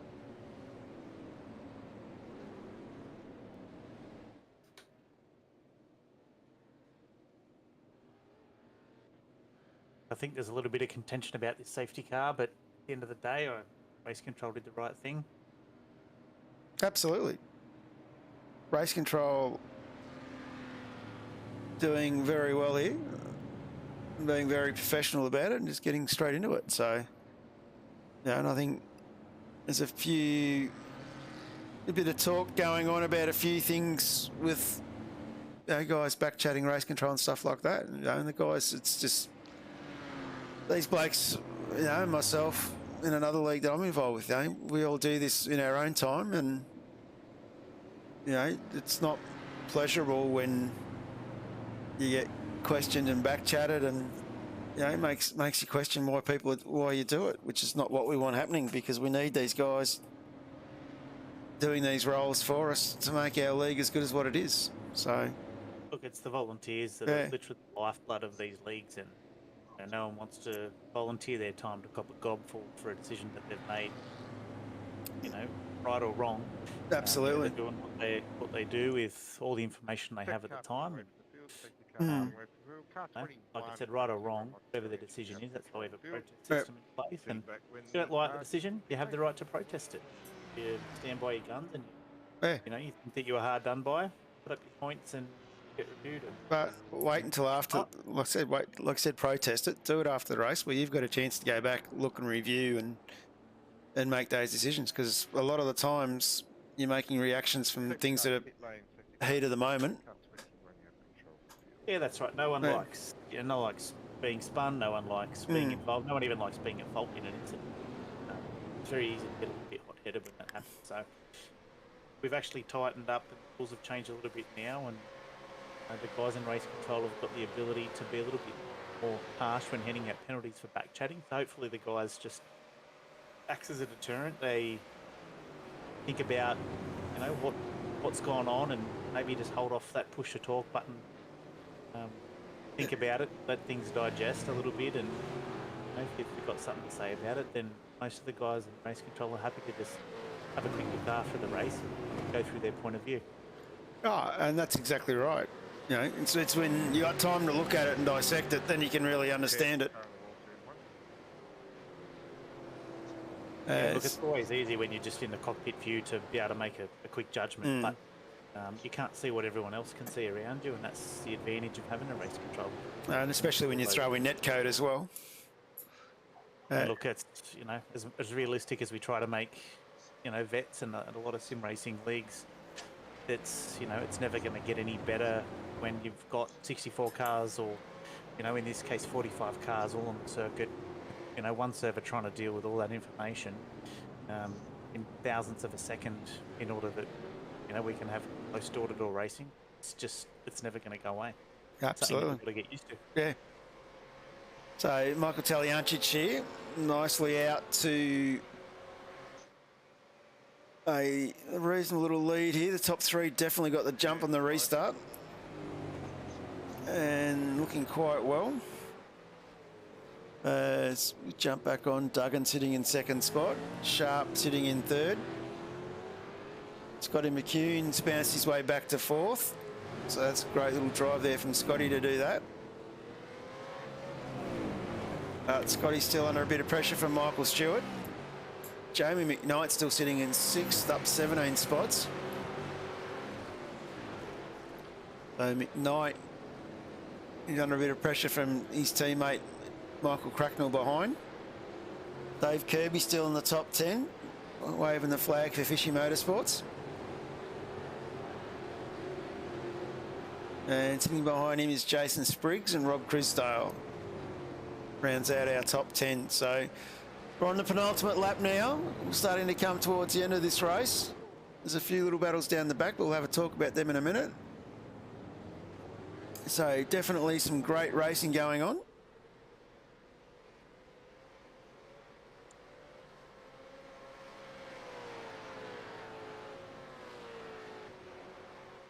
So we now start lap 64, the final lap. Car 27. As Michael Taliancic takes us into the aquarium section for the final time. So nicely through.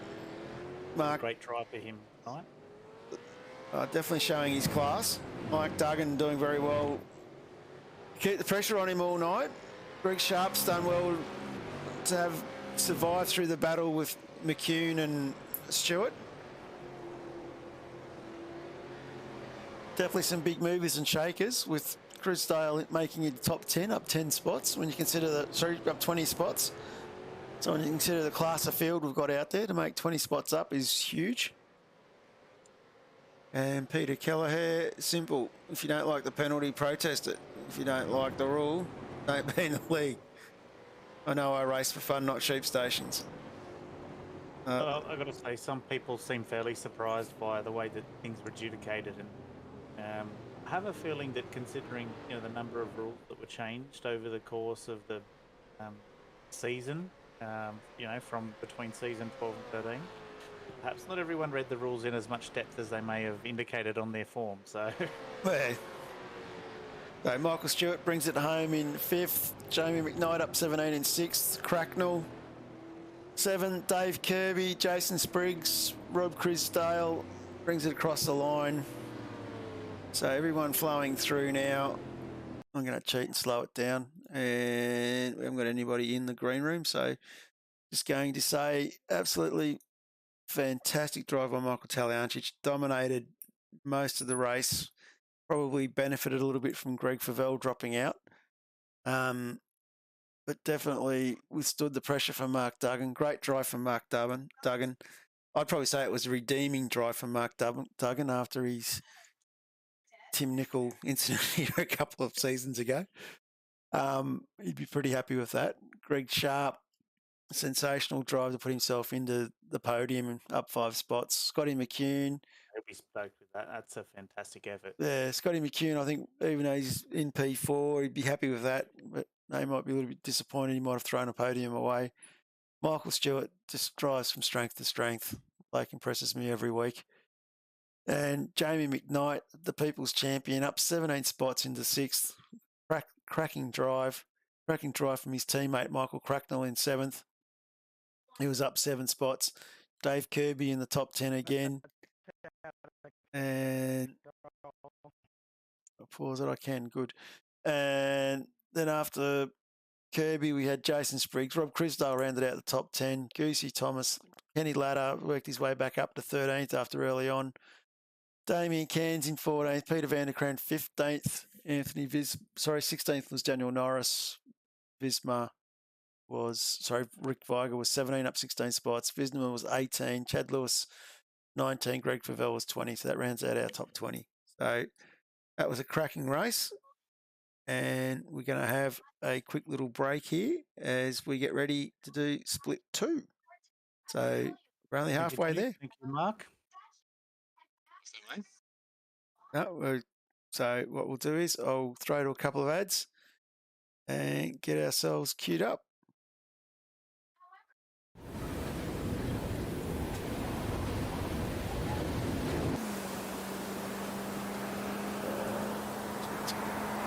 The ever-changing weather around the world. Ever-diverse terrain and roads across the world. With Kumho Tire that has conquered all.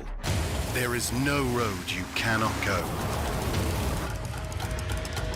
Go with Kumho. Kumho Tire.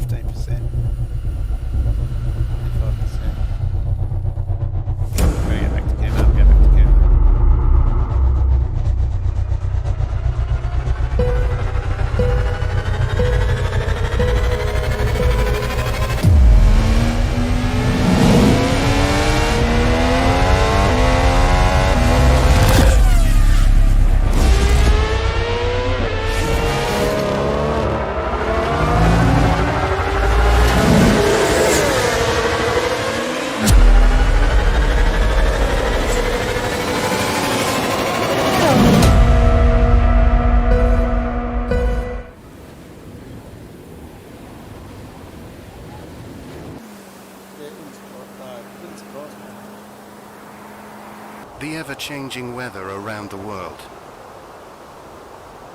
Ever-diverse terrain and roads across the world. With Kumho Tire that has conquered all. There is no road you cannot go. Go with Kumho. Kumho Tire.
The ever-changing weather around the world. Ever-diverse terrain and roads across the world. With Kumho Tire that has conquered all. There is no road you cannot go. Go with Kumho. Kumho Tire. Well, we just had the pros. Now we move to the split two boys. And I got one thing to fix. That should be fixed. And we'll get this one going. So split two, of course, has some big names in here as well. Some guys I've raced against last season in split three. Some guys I've raced against for a very long time in my journey in vets, who I respect quite highly as well. So we might just quickly throw up the grid to have a quick look at where everyone sits. So on pole, we have Old Mates and Sons Craig Friend next to Paul Warwick from Fishy Motorsports. So Paul, definitely a dominant driver coming through from split three, who had qualifying issues. Andrew Hoffman from WK&P in the shiny red machine in split in third. In three, Chris Miller in fourth, Mark Horton from Taipan Esports in fifth, Scotty Van Loon from Pecky Performance Racing in sixth, and then Chris Burrage from M1 Racing in seventh. Eighth, we've got Will Munro. Ninth, Scotty Weston from Taipan Esports. James Boardman in 10th. Roderick Hollis in 11th from Fishy Motorsports. Peter Latham in 12th. Great effort from Pete to get him there into the top 12. Great to see. As we go over the page, Peter Vermey in 13th. Great to see, Vermey, sorry. It's great to see Pete there doing really well. Mark Howard in 14th from Infinity Motorsport. Mark Peck from Pecky Performance Racing in 15th. Or is he a privateer now? That's interesting. He's got privateer next to his name. Might be a few questions to ask the Pecky boys if there any of them are in the chat. Has Pecky left his own team? Todd Duggan from Nova Motorsports in 16th. Craig Healy from Taipan Esports in 17th. Glenn Boyce in 18th. Matty Monday from Fishy Motorsports in 19th. Opposite him, we've got Fletcher Christian from Old Mates and Sons in 20th. With his teammate Gary Buckland in 21st. Paul Hayes in 22nd, Todd Martin from Scorpion Esports in 23rd, Angry Birds, Darryl Walden in 24th, and then Simon Farrington from Black Sheep Racing, Ed Cullen from Shadow Racing in 26th, Pete Kelleher from Synergy Sim Racing in 27th, 28th is Average Performance Racing's Bruce McLeod, Michael Powell from WK&P in 29, Scotty Perrins from Pecky Performance Racing in 30th, Robbie Griffiths from Fishy in 31st, James Chastanoof from Banter Alliance Racing in 32nd, Dave Coleman from Fishy in 33rd, 34th, Wade Reynolds 35th, Peter Vanderkran. We tick over to the last page, and that is the last page. So, sorry, moved up after Peter van der Kraan was last year. So Dave Coleman from Fishy Motorsports, of course, was our race control. So I'll keep rolling along here. We might light the wick on this one and get this one started as well. So I can sort of say that there are 3 blokes missing that I know of, which is Matty and Shan McMillan, that were both standing next to me on Thursday night when this race was being run, and Richie Barella, who was also up at Bathurst as well. So there's a few missing names. So the field's a little bit smaller than what it usually is, but that's probably, Bathurst has probably got a little bit to do with it. So anyway, we'll light the wick on this one and get it started. So Craig Friend from Old Mates and Sons, P1. And we're away. Great jump there from Craig. Ripping start. Paul Warwick tucking in behind. Hoffy tucking in behind Warwick. So the lead 4 all solo. Getting 2 or 3 car wide at the back there. Craig Friend nicely getting through. Sounds like a little bit of noise at the back. We might just roll back there. A little bit of carnage down the back. We've got 2 alcohol holder cars into the wall. Not sure what happened there. We've got another spinner. This time Matthew Monday. So definitely a bit of carnage going on back through the pack here. Monday dropping further back. Teammates take teammates. There's another one. As Gunther van Noordsleef would say, he's in the bushes. As we jump back up the front, Paul Warwick's tucked in behind. Hoffy's tucked in to P3. And Mark Horton up 1 spot into 4th. So a cracking little start here. And a fair bit of action going through the aquarium section. Though Will Munro was involved in that. So both didn't give each other room, apparently. So I'm not sure who the other car was involved in that. Matthew Monday, he's just been given a pit lane penalty. Christopher Barrage has been given a pit lane penalty. I think the description was gone in too hot. And Scotty Van Loon was no further action as well. So it was the same incident as Will Munro. So that just tidies up that one as we continue on to lap 2. Yeah. So it's out to Stephen Murray saying take no prisoners. Yep, welcome to split 2. Split 1's the pros. Split 2 is the guys that want to be in the pros. So they've got everything to play for. So they're going to play a lot harder, Steve. And then split 3, it's quite well known now as a gentleman's driving club. Well, I'm coming back next week. I don't like split 2. Well, some of them don't know where. Some of them have got no awareness whatsoever. Oh, absolutely. And I pretty much liken it. I don't know if anyone follows the NFL, say American football. You know, like everyone watches the NFL, which is the pros and the big dollars and everything else. But I actually enjoy watching the college football because it's the young kids trying to make it to the pros. And this is what I like in split 2, where you know, these boys here will go hard. They see half a gap, they will dive in. They won't think about it. Won't blink an eyelid.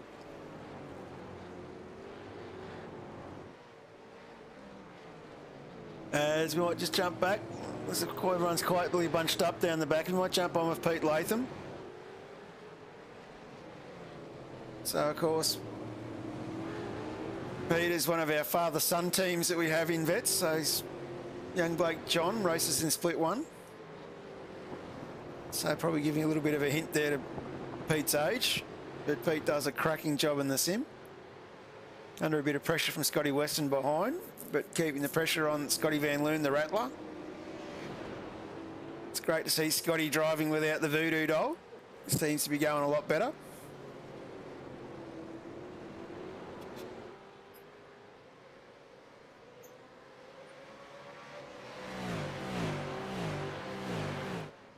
There you go, Bruce. Steve's answered my question, your question for me.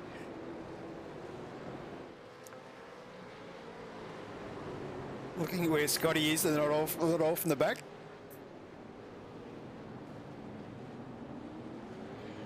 So cracking drive, these boys here really settling in to a nice race pace, which is good to see. and moving quite through.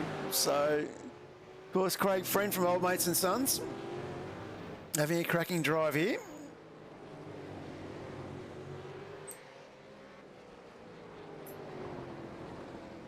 Looking very composed. Paul Warwick nicely tucked in behind though. Hoffy dropping back a little bit. Starting to fall into the clutches of Mark Horton from Taipan Esports. But this lead, 4 or 5 cars have really pulled away now from Scotty Van Loon. So, bring up the position map. So you can see Loon's created a bit of a gap of about 6 or 7 seconds back to Horton. And seems to be bunching the boys up a little bit. We might jump on with Rodri Collis. Another one of the fishy boys here looking to make a move. Sticking up the inside. He's going to get this done. No, he's not. Puts it away. So Hollis looking very racy at the moment. Jump on the nose here. Big swing to get it around the hairpin.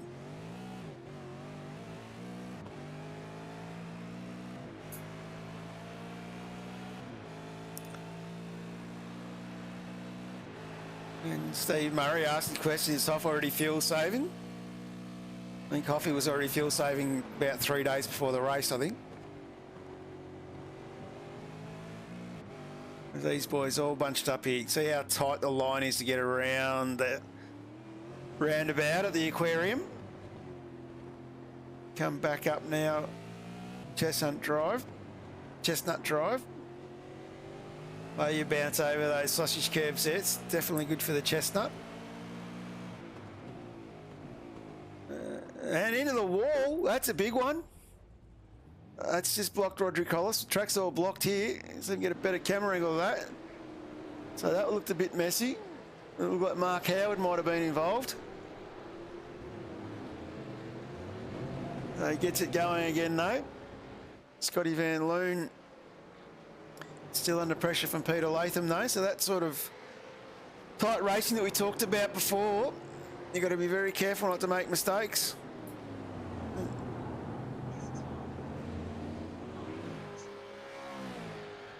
So this little pack now has a bit of a gap in it. We've lost a few out of it. So we've still got sitting in 5th Van Loon, Latham, Weston.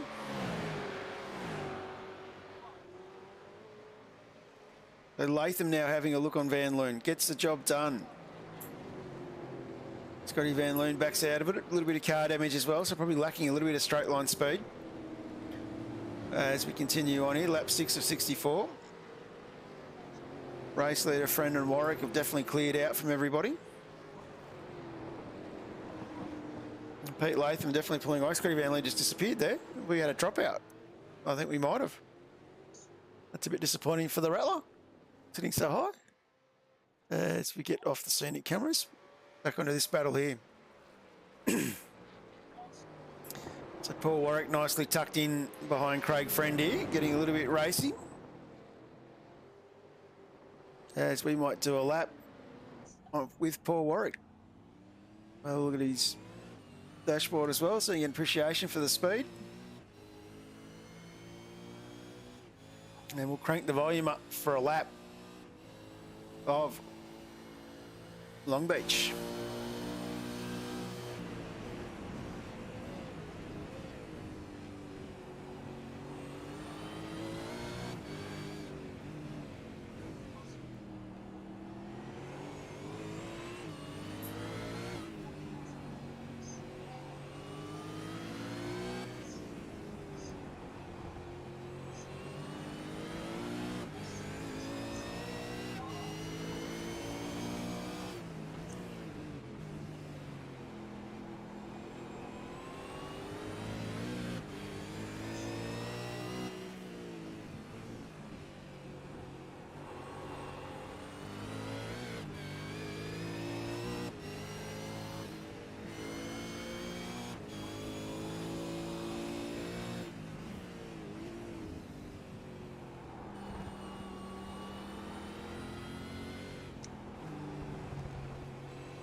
That's a great lap there from Paul Warwick. Nicely tucked up behind race leader Craig Friend.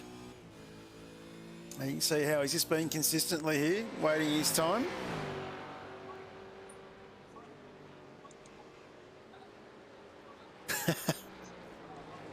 Bit of a laugh at the chat there with Bruce McLeod saying Hoffy was in fuel-saving mode in the wound, and Steve Murray saying so he was there for 10 months, not 9.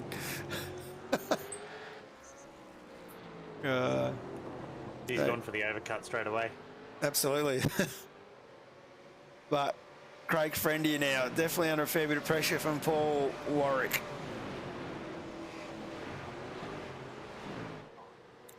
So Paul coming back to the sim after a long absence. Had some issues with qualifying, pre-qualifying. Started in split 3. Dominated down there. And looks like he's taken that speed up to this split here as well. As he has a bit of a look up the inside. This is not a good spot to try and make a move. He's going to get it done though. I think Craig playing smarter here. He's going to get round. That's good driving by both drivers there. Oh, absolutely. A lot of respect shown to each other.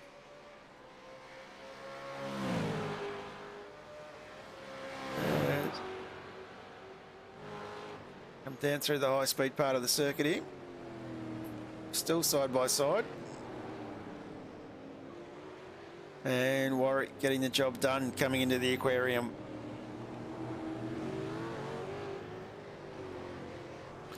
And always love how at Long Beach you got Bubba Shrimp banner over the track as you come into the aquarium.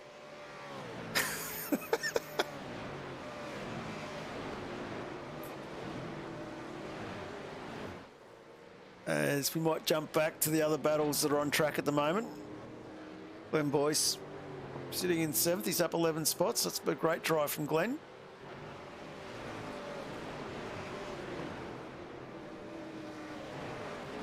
Might jump back, have a look. Mark Peck, Craig Healy. Healy missing his rear already, so not sure what's happened to Heels there. And sitting behind these guys is Gary Buckland and Fletcher Christensen.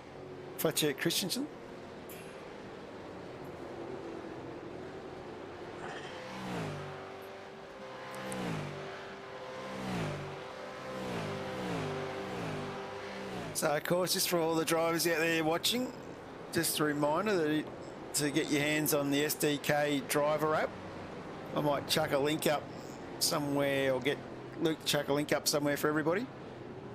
Take your time to get your details and your profile set up correctly. That way, when you're racing in a league like ours and our broadcasters click on your car, down the bottom corner there, it'll bring up all the information, and depending on who you're clicking on, you'll get a photo as well. I think Faz got one. There you go. That's free for everyone to download. Yeah. Too. Yeah, it is a free app. So Faz looking a bit second-hand there on the front end. I'm not sure what's happened there. Ed Cullen sitting behind him. They're all up 9 spots. So there's a couple of good little battles starting to form. As we were sort of saying before, Craig Healy in the midst of one. Trying to hunt down Paul Hayes in front with Pecky behind him. So this is a battle here to get into the top 10. Great to see Peter Vermey sitting in 9th.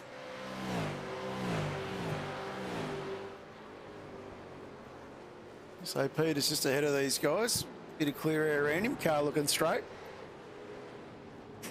Starting to settle into the race quite well. Up 4 spots. In front of him, we've got Roderick Hollis, up 3 spots. Roderick, of course, for Fishy Motorsports.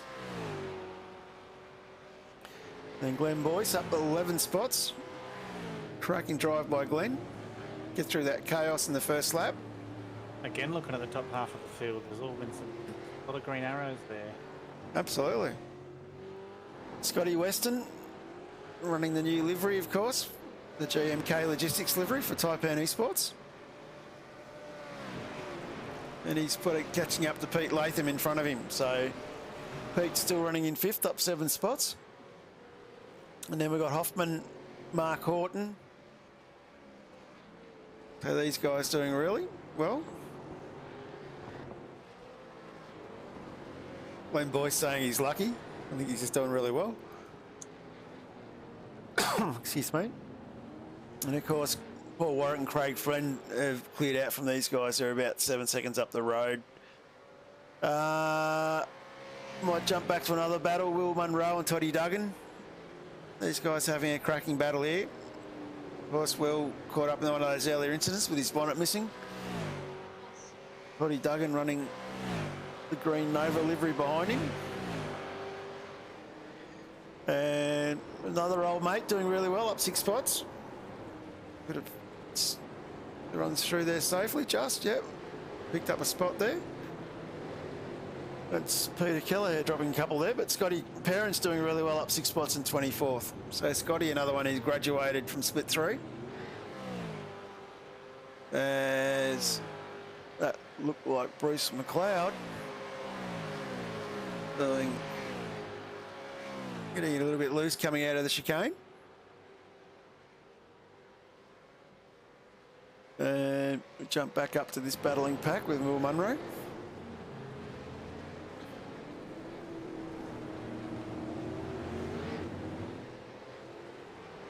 Bruce McLeod saying he lost a second of pace from Sunday to Thursday.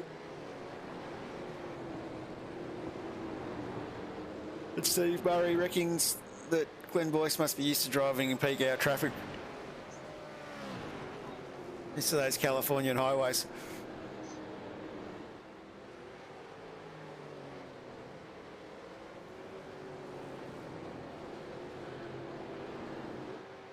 Still 0x.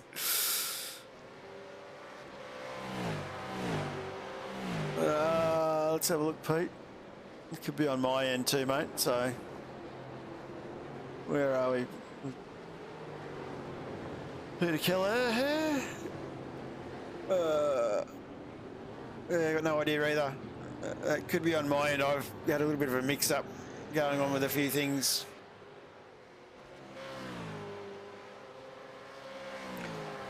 All right, we'll sort that one out later. Craig Healy still trying to get himself into the top 10.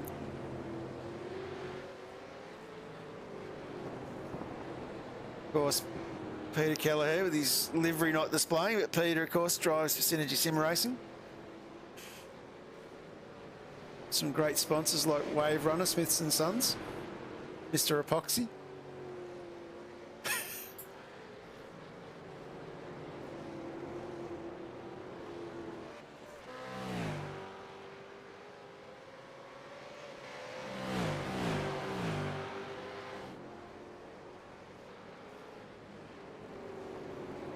Yeah, there's been a few trading paint Issues, yeah. Not sure whether or not that's still ongoing or not.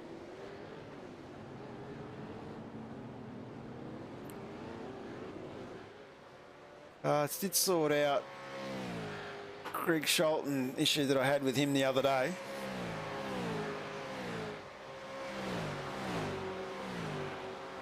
That's all right. I got them all right for. I got all the sponsors right for you, Peter. So just tell JR where to send the check.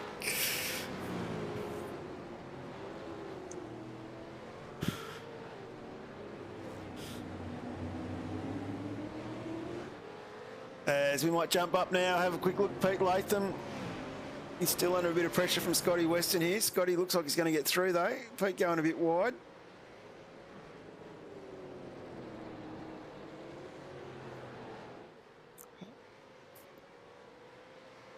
As continue back up, move a bit forward.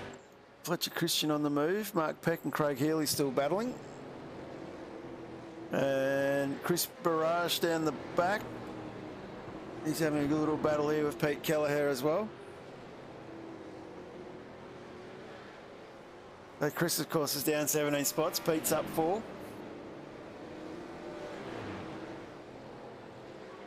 So if we use split 1 as any indication, these boys will be starting to be thinking about their first pit stop shortly.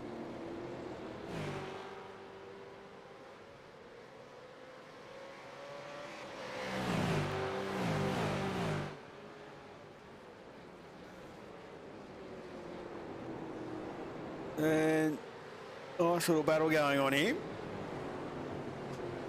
Just stay with this battle for a minute.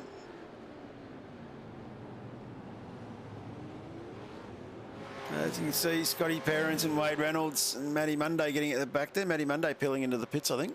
Yep. That's our first guided deal in. One of the fishy boys.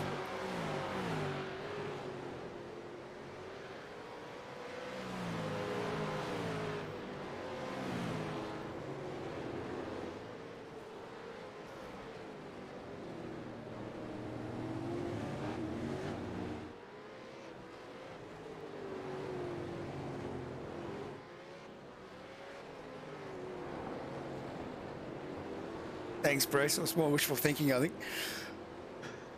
As we continue on. Of course, if you are in the chat there and you're supporting someone, let us know who you're supporting. We'll jump on board, have a look, see how they're getting on.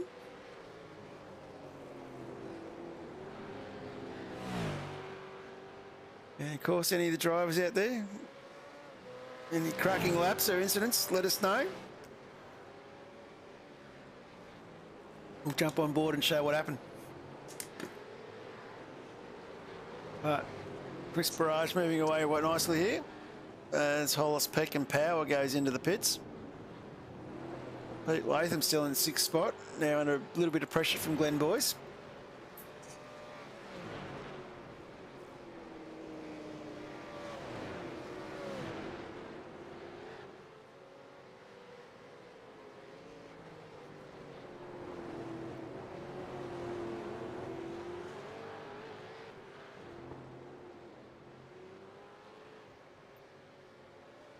So some nice driving going on.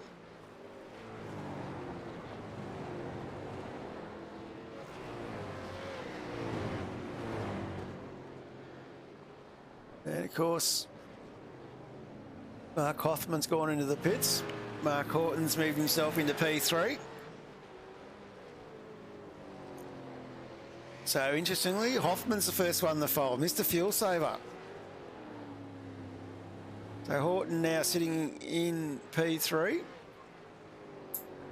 He's 9 seconds down the road from Craig Friend in second. And about 13 seconds off Paul Warwick in P1. So the Taipan Esports driver definitely battling away.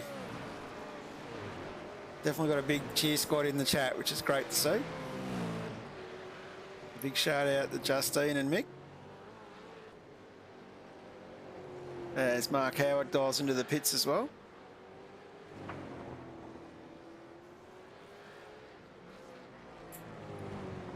So just jump back around. I've looked at a couple of little battles still going on. Darren Walden, Angry Birds. He's nicely tucked up behind Fletcher Christian in front of him. Oh, Fletcher, sorry, he's got to get past. Oh, Darren looking a bit second hand there. Under a fair bit of battle from Chris Miller behind and pushing up onto Fletcher Christian in front. A great little battle going on here. So Friend and Horton are now in the pits. Pete Latham's gone into the pits. Paul Warwick, our race leader, has continued on.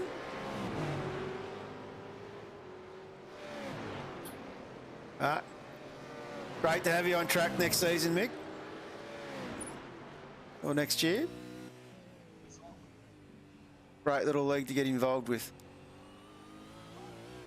As Gary Buckland moves up into 5th now, as our pit stoppers start rolling through.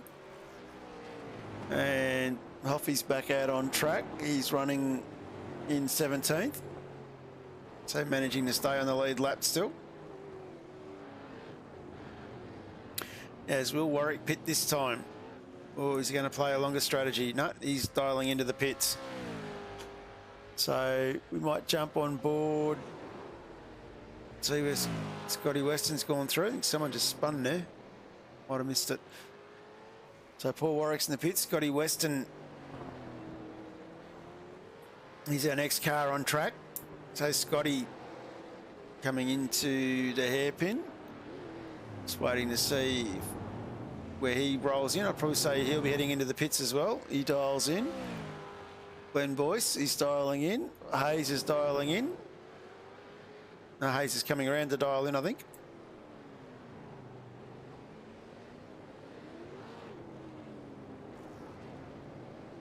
So in terms of pit strategy, Mark, I mean, is this something where you try to pit, do your pit stops as early as you can and get track position? For me, if I had been doing this, I just would have went milk the tank. Yeah. And see what was Oh, left. Craig Friend there, and a little bit of a tap there with Darren Walden. That was quite interesting. Doesn't look like too much damage on the car, but Craig Friend is going to roll out behind Paul Warwick. And interesting enough, Ed Cullen just in front of these boys. He's gone on without stopping, and Simon Farrington now leading the race. So Faz doing some pretty impressive fuel saving as well. I'd probably say for me personally, this is a track where tyres is key. So you'd probably go in a fraction early on your first one to try and get the undercut jump on a few guys. So the undercut would work well here quite well. We've seen that tonight. And then, your second strategy, try and go just that fraction longer to make up for the 1 or 2 laps you went in early for that first undercut. Tyres is it's a track that's really hard on tyres, so. It is.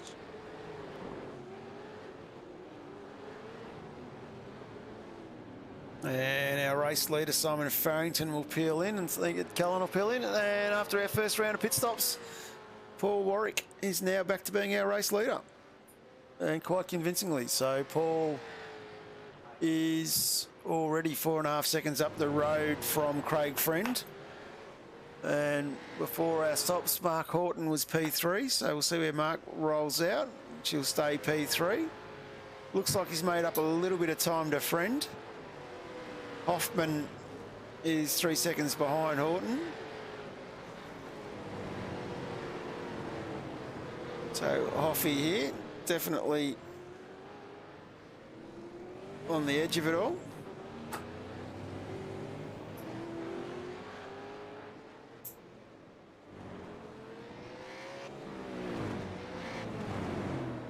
So a little bit of lap traffic there for Hoffy, getting past Scotty Perrins.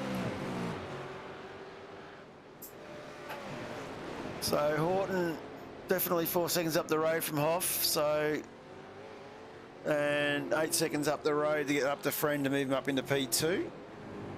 And we might just jump back a little bit. Glenn Boyce up 11 spots in the 7th. And we move along. Another big mover, of course, Robbie Griffiths. Another one of the fishy boys. He's doing really well here. He's up 22 spots into the top 10 in the 9th. So, one of the beauty things of having such a large team like Fishy does, these boys would all be working together during the week. Practice and their training.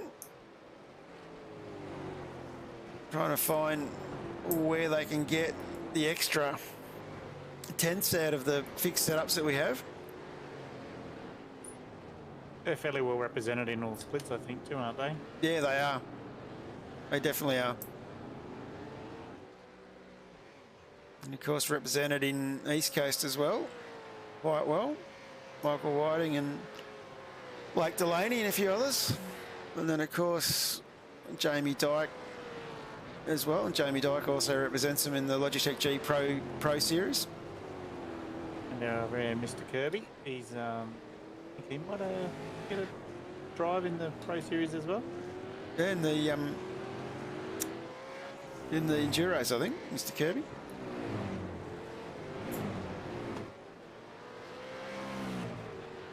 So a team of good quality of drivers right through, so all coaching and working hard together by the looks. And we might jump back down. Mark Howard from Infinity Motorsport. Having a bit of a battle here with Will Munro, or lapping Will Munro, his teammate.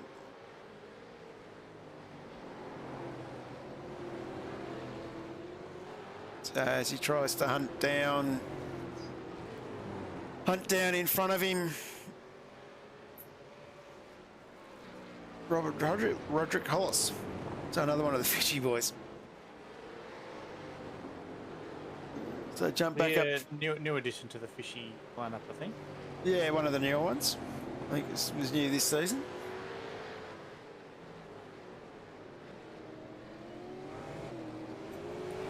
So Pete Latham doing a cracking job in the top 10 here, sitting 6th, up 6 spots. Hunting down Scotty Weston in front of him. Glenn Boyce sitting in 7th. About half a second behind, so a little bit of a battle here. Watch unfold. Peter Vermees another 8 seconds back.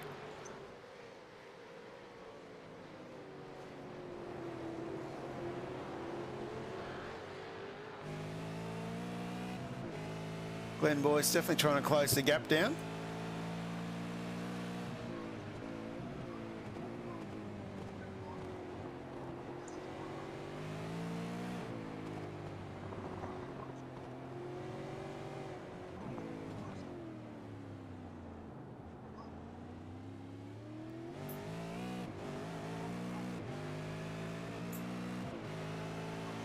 Yeah, Craig Healy agreeing the undercut was huge.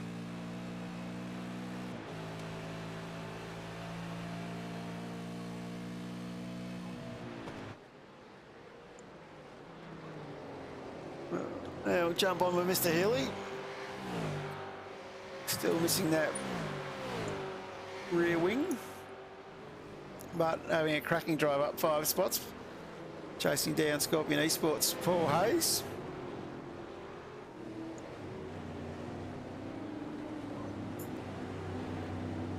These boys all come through here. Paul Hayes, of course, chasing down the privateer Mark Peck from Pecky Performance Racing. I guess the question is, what Pecky's Performance Racing changed their name to now?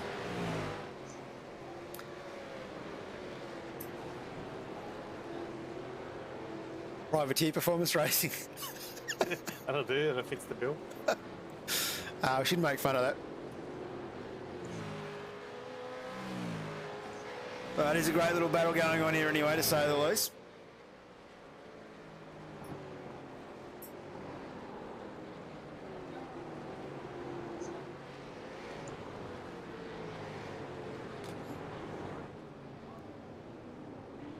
Of course, these boys showing some good driving tonight from split 2. Sort of talked them up as being the hard charges, but we're seeing some really good driving after that first lap.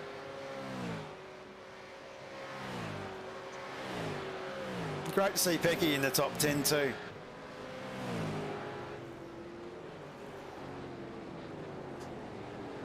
There's what jumped to the back of this little battle here. Gary Buckland from Old Mates and Sons trying to hang on to the back of Craig Healy.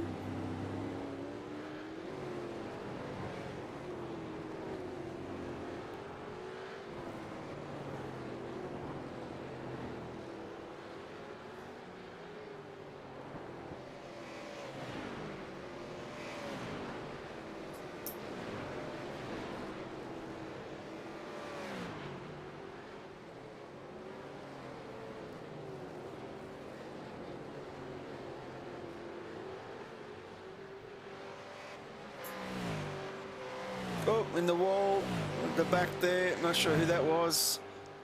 I think it might have been Roderick Hollis, I think. Yeah, it was Roderick Hollis. Just bounced off the wall at the back. Got himself going now, and he lost the spot to Mark Howard. And maybe Will Munro looking to get back past there.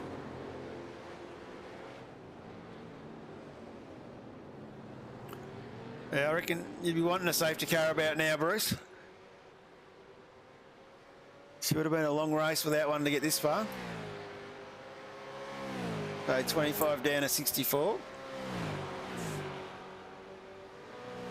And because you got this big sweeping front straight, you don't really get a break on this circuit. You've only really got the short back straight down Seaside Avenue.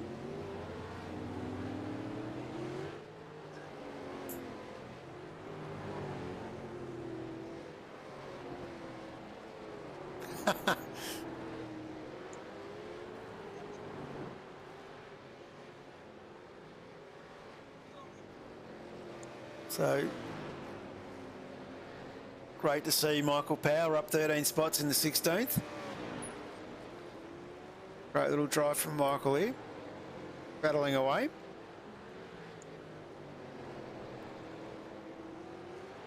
One of the quiet little achievers of WK&P, battles away quite hard.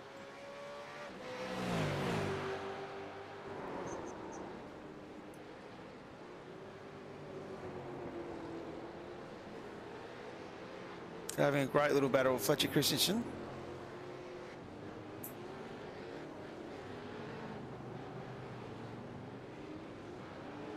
And might jump back up again, check on that Peter Latham, Glenn Boyce battle.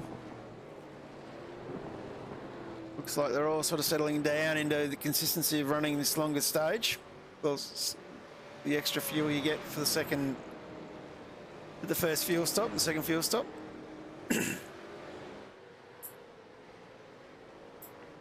So we're talking about the undercuts before. We might just have a quick look at the top 20's pit strategies. So we can see Griffiths was the one who went in at lap 6, so he went in very early. But Warwick went 18, Friend was 17. Hoffman went at 16, so Hoffman's gone in for the earlier undercut. Ollison Power went in at 15, and Mundy went in at 14. So there's a few guys in that mid-pack section there that have definitely trying to roll the dice. So it'll be interesting to see when they roll up to get back into the race the other way.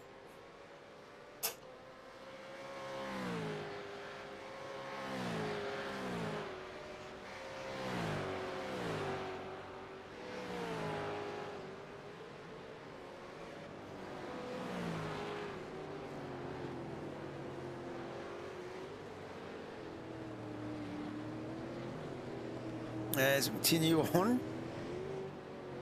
this great battle here with Peter.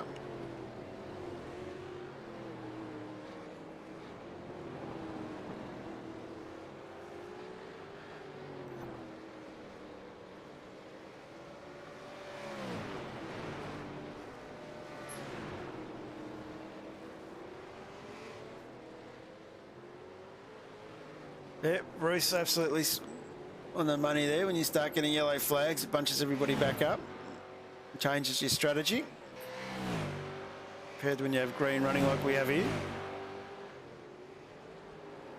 That Latham car's got a bit of damage at the front there too. Yeah, he's done very well. Hang on to it. This might jump back to Heels. Heels is right up behind Paul Hayes now. Gary Buckland getting into this battle as well. So the GMK Logistics Taipan Esports car. Still missing his rear boot. No, which leads to believe the old argument of iRacing. Hasn't got any rear arrow. Car should be a lot slower.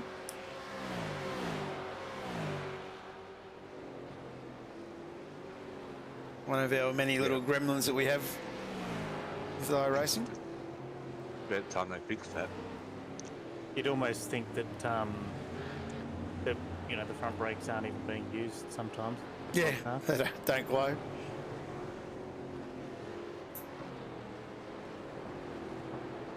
So lap 29 to 64 here. Paul Warwick absolutely cleared out. 6 seconds up the road from Craig Friend, who's having a blinder, who's 14 seconds up the road from Mark Horton. Horton's 4 seconds up the road from Hoffman, and then 17 seconds up the road to Scotty Weston. So definitely long green flags racing has seen the field spread out a fair bit. So lap traffic becomes a factor.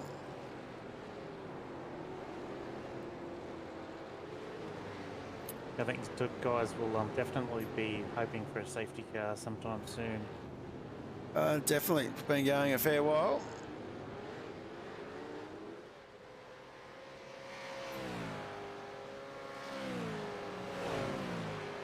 Just going to ask, can you put up the lap times of all the drivers?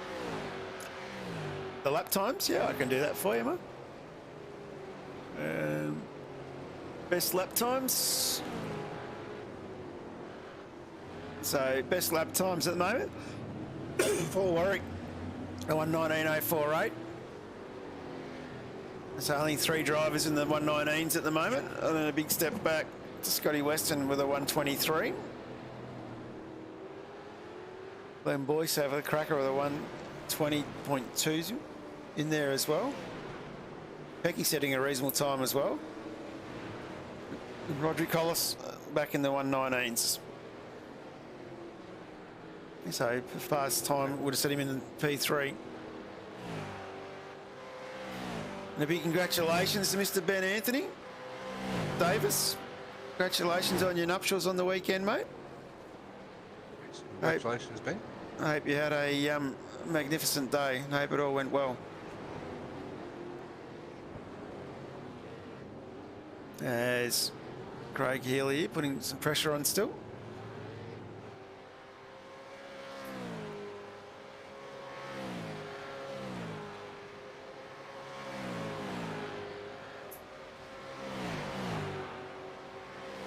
Yeah, no, I asked sometimes. I thought Paul might have been quite a step ahead to have a 6-second lead. But obviously, yeah, the times are close. That's one of the things that with split two, like the times usually are fairly close amongst them all. There's usually not too much difference. I think it's just the consistency, you know, if you can keep your lap times super close together, probably more like that 6-second gap than quick lap here or there. I know Paul Warwick has certainly shown a lot of pace and consistency. Yeah. So you can see these guys' last laps, they're all fairly consistent. Not much difference with them.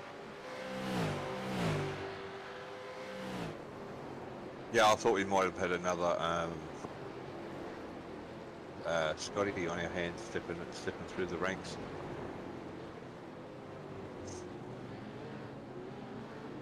Scotty Gamble.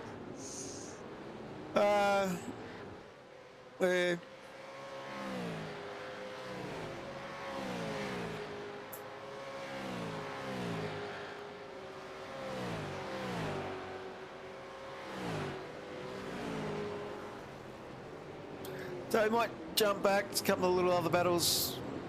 Jump back to my old mate Ed Cullen. He's under a fair bit of pressure here from Matty Monday.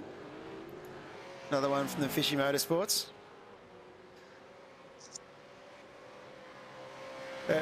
Thanks for dropping in, Justine. Much appreciated.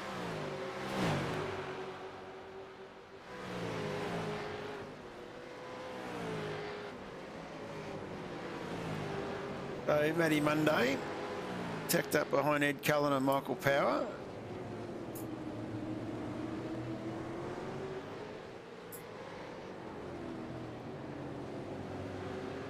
And just to confuse us, we've got our P2 man Craig Friend going through this battle here as well. So Simon Farrington a further 3.5 seconds back from these guys.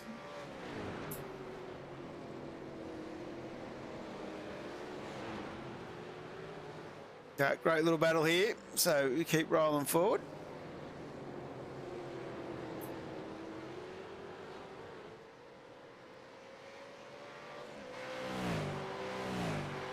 And just jump back up to that Glenn Boyce battle. He's got past Peter Latham. And definitely some close racing going on here.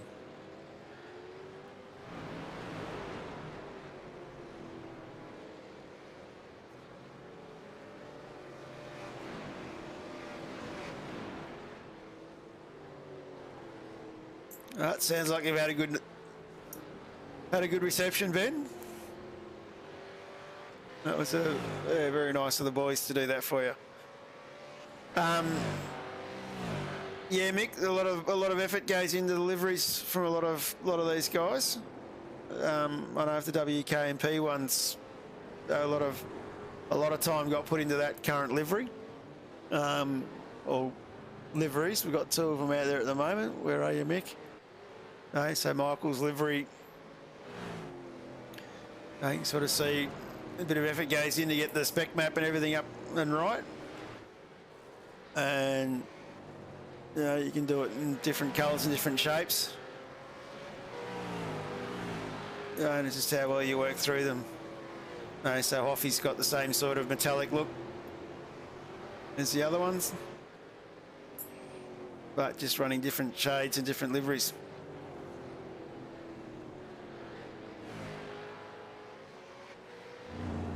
But the big battle is getting the spec map right with that. And of course, the old mates and sons, Craig Friend here in second. Another nice looking livery as well.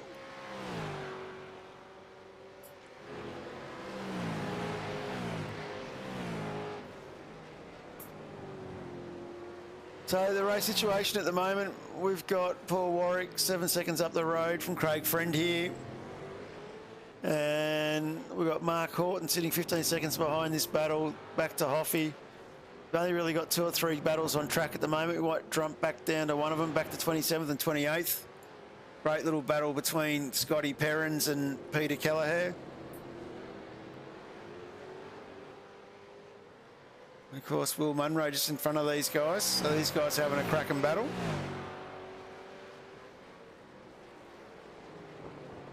Doing really well.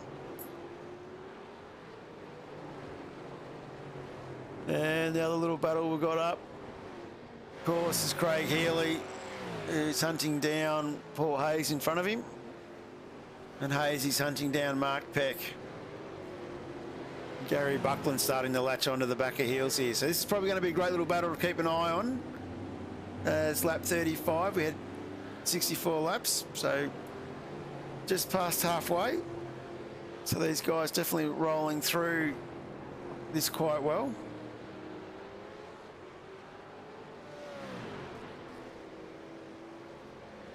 Great little effort here.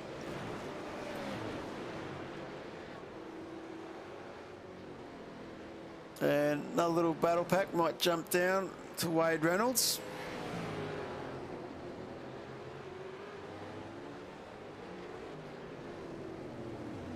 Of course, a JWM Motorsport entry from Wade. Wade, another one out of memory, does a fair bit of real life racing in South Australia. So Wade up 12 spots here, putting a bit of pressure on Simon Farrington. And Darren Walden hanging on to the back of these boys as well. So cracking drive going on here.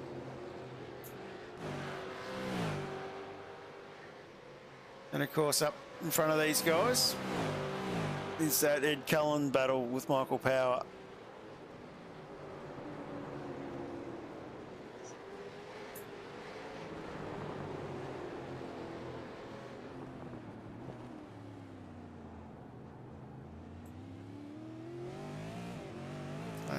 Nice power down there from Farrington, getting good drive out of the final corner.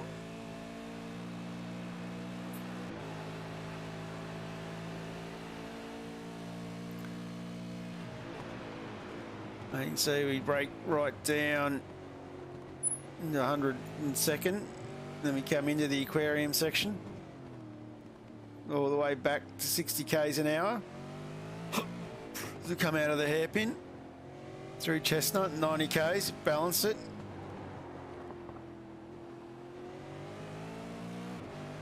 That's a different way of doing a lap of the circuit, looking backwards.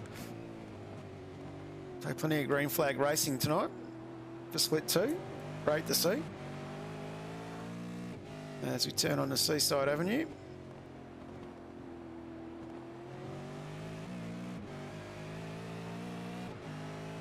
So Wade doing very well to hang on here. A great little circuit, get up to 220 k's down Seaside.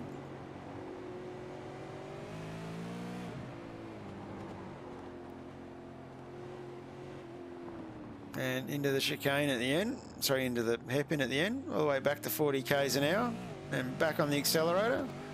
Trying not to rip your tyres to pieces as you get the power down. And that's a lap looking backwards around Long Beach. Don't think you see that too often, looking backwards. And you might just check on that Darren Walden as well. Darren's hanging onto the back of Wade. So these guys having a cracking battle here. We might jump back up to that Healy battle. They've spread out a little bit now. They're all sort of about a second apart. As we tick over lap 37.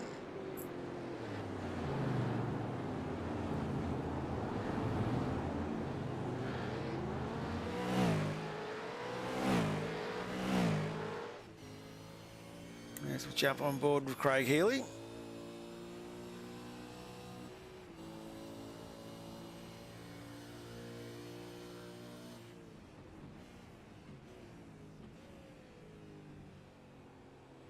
A little bit loose from Hayes in front there.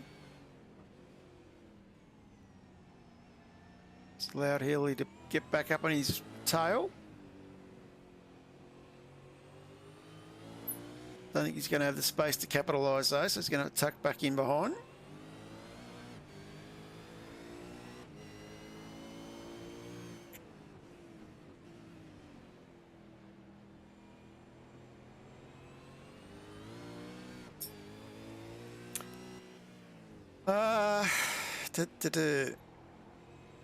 That's a burning question, Mick. It's asking me what the critical lap is to get home for a T-stopper. Luke might be able to answer that one for me. I don't know it exactly. However, I think it's about a 2.8 litre burn. 65% capacity. I'm actually just doing some laps at Long Beach now as we watch this.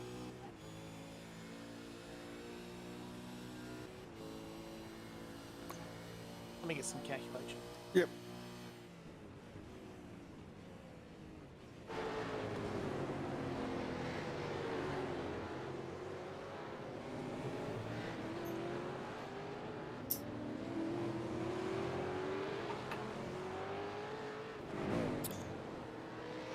We're looking around the 38 mark.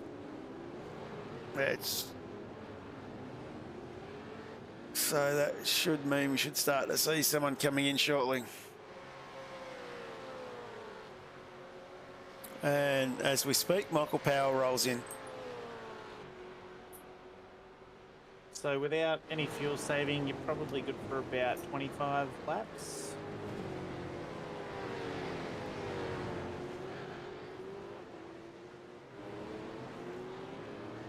Of course, this next round of pit stops can see a few of these battles shake up a little bit as well, because I think a few of these boys have been saving a little bit of fuel as they've gone along.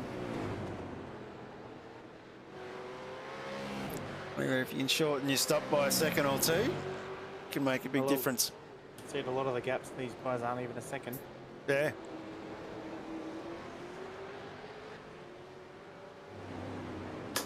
So Chris Barrage now putting all sorts of pressure on Darren Walden here. Well, let's rephrase that. We'll jump back up the front with our race leader, Mr. Paul Warwick. So he's lapped through the field up to car 25, I think. Oh, sorry, up to car 13, Mark Howard.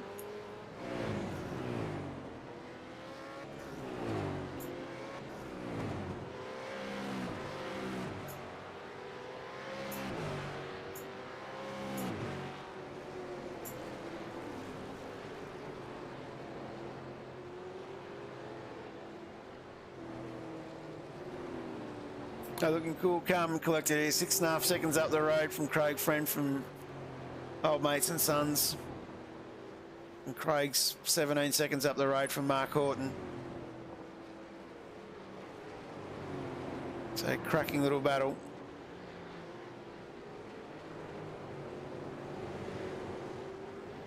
And Mark worrying about the Hoff behind him.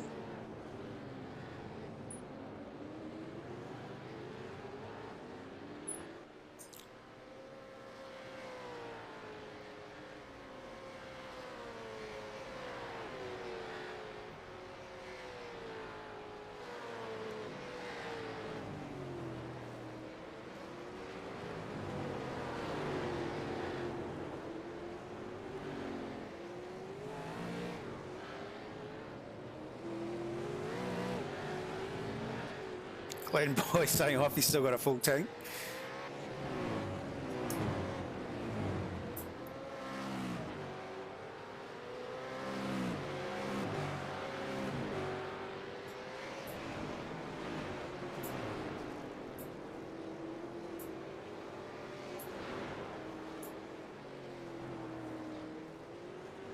So, no real close battles on track at the moment, which is quite surprising. Everything's sort of spaced out a little bit. It's probably our closest battle. With Matty Monday chasing down Fletcher Christian in front of him, but this gap's out to about a second, or about 0.7 of a second.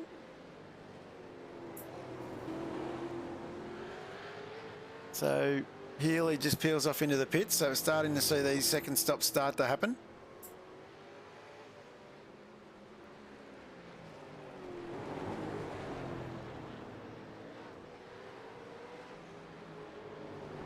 You hope the second round of stops will fight up the field.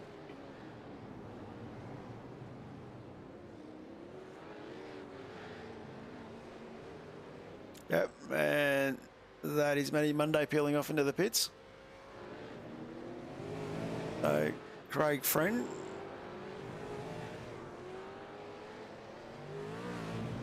Bruce McLeod saying traffic is definitely a factor as well to be considering for your second stop. I'd have to agree with that. I think if the guys did extend their first stops, then they can obviously get a lot closer to the end before they need to hit. Guys who've run the minimum down, yeah, they're going to be.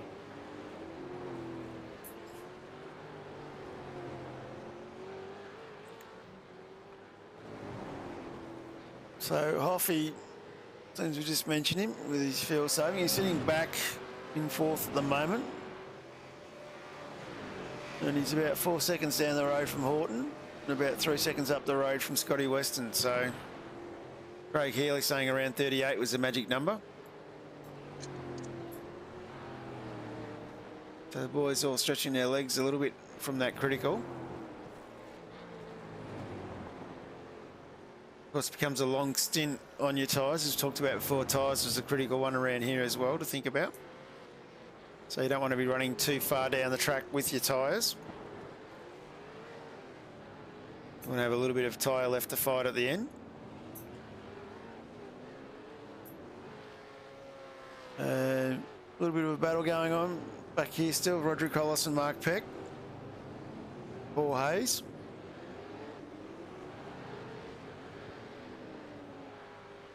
I'll keep a little bit of an eye on this group. Darren Walden tucking into the pits.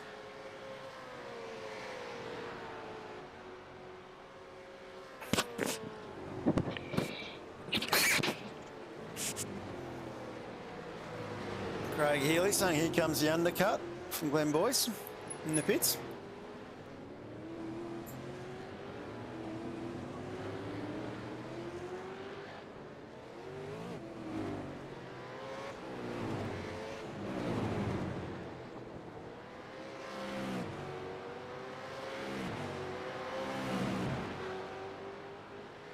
Hollis looking very racy here.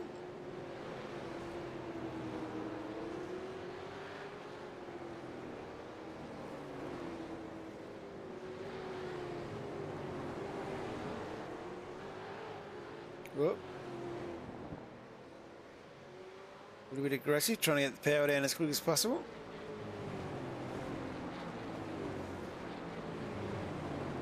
As for May and Howard go into the pits as well.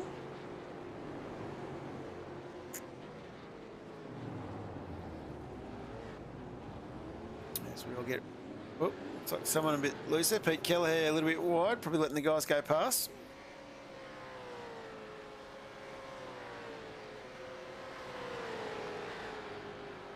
As Bruce mentioned before, traffic management's a little bit difficult. As Hoffy goes wide, lets Hollis past. Scotty Weston now rolls off into the pits, so starting to see a few of these boys trying the undercut. Might just jump on with Mark Horton. He's still 3 seconds up the road from Hoffman.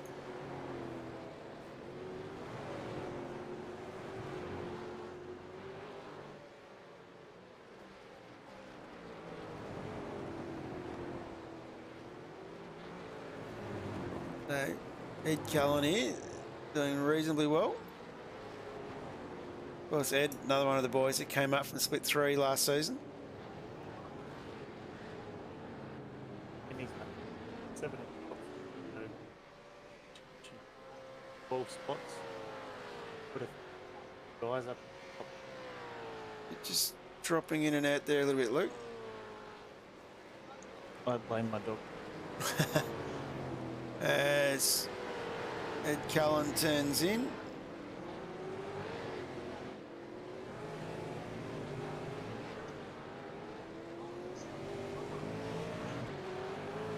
So Ed now up 8 to 18th.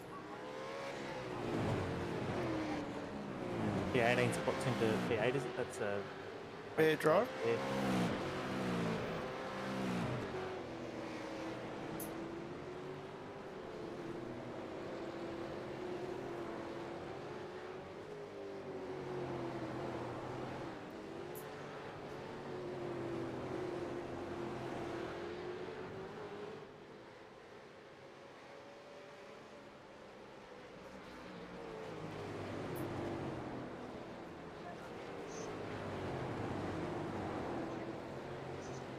A few more stops now with Latham and Friend in the pits. So starting to see these last pit stops roll out. Interesting, Glenn Boyce is now tucked onto the back of this battle here as well. So Glenn, of course, the first of our 2 stoppers. Well, not the first, sorry, one of our 2 stoppers.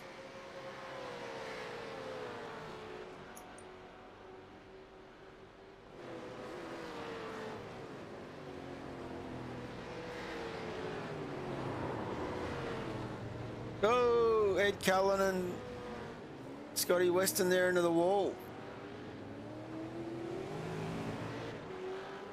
I think there might have been a bit of rear end contact from Scott Weston there with a pit lane penalty coming.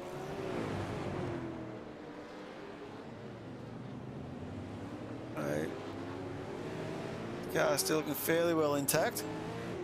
It's Friend and Hoffman have entered the pits.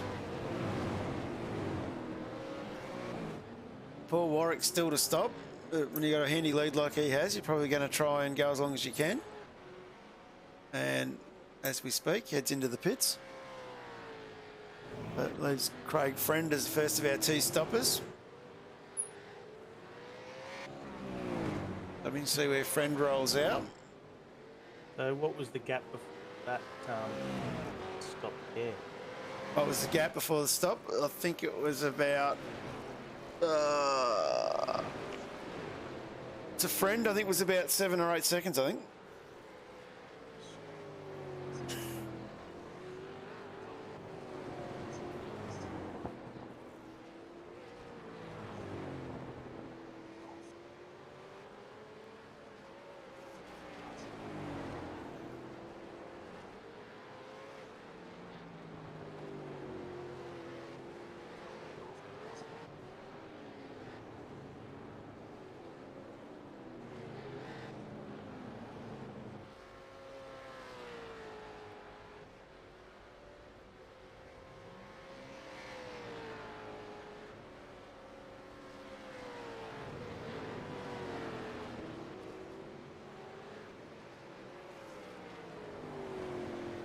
Mick Clifton saying Mark's had a good stop. Up 9 to P4.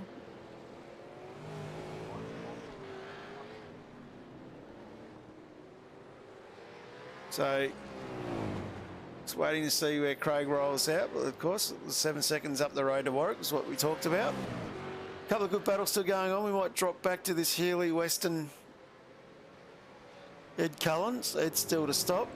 Paul Hayes at the back of this battle as well.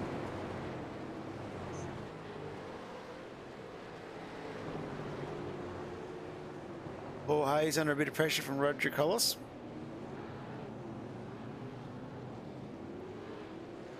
Cullen peels off to the pits, opening up these guys to go now. And looks like Scotty Weston's gone in with him for that drive-through.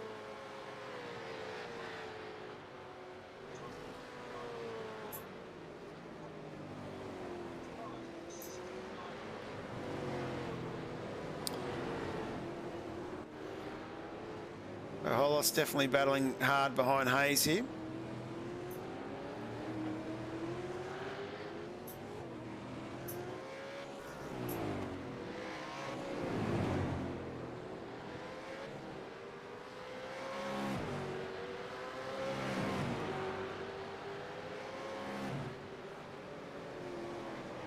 Roderick Hollis looking very racy.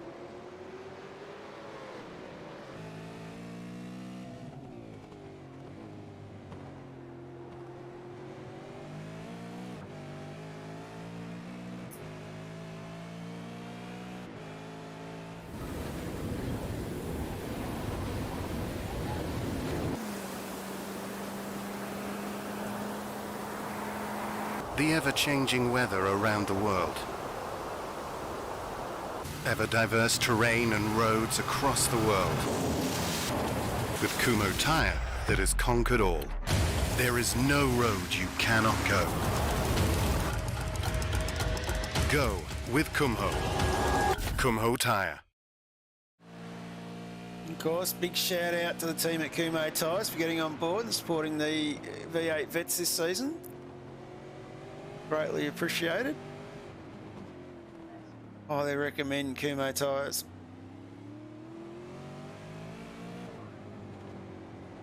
As Hollis looking very racy here with Hayes. He seems to be under his back wing for the last laps. That gap's been sort of fluctuating a bit, but interesting to see if he can make a pass along here with purple.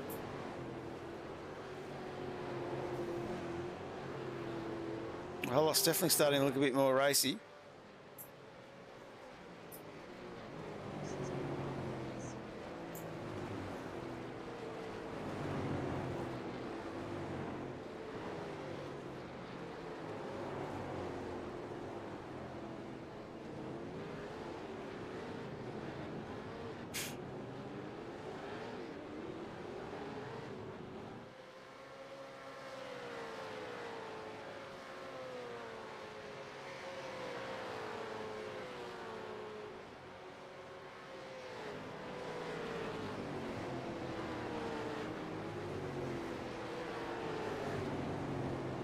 And definitely quite racy, these two. This is really turning into a bit of a battle here.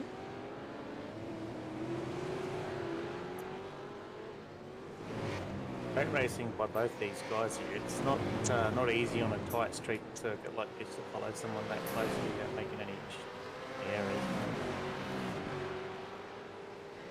Of course, lap 50 is 64 here.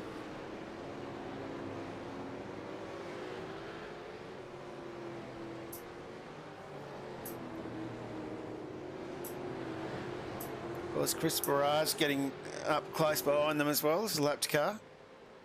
Trying to fight his way back through. And big lunge here. Oh. Hollis puts it into the wall.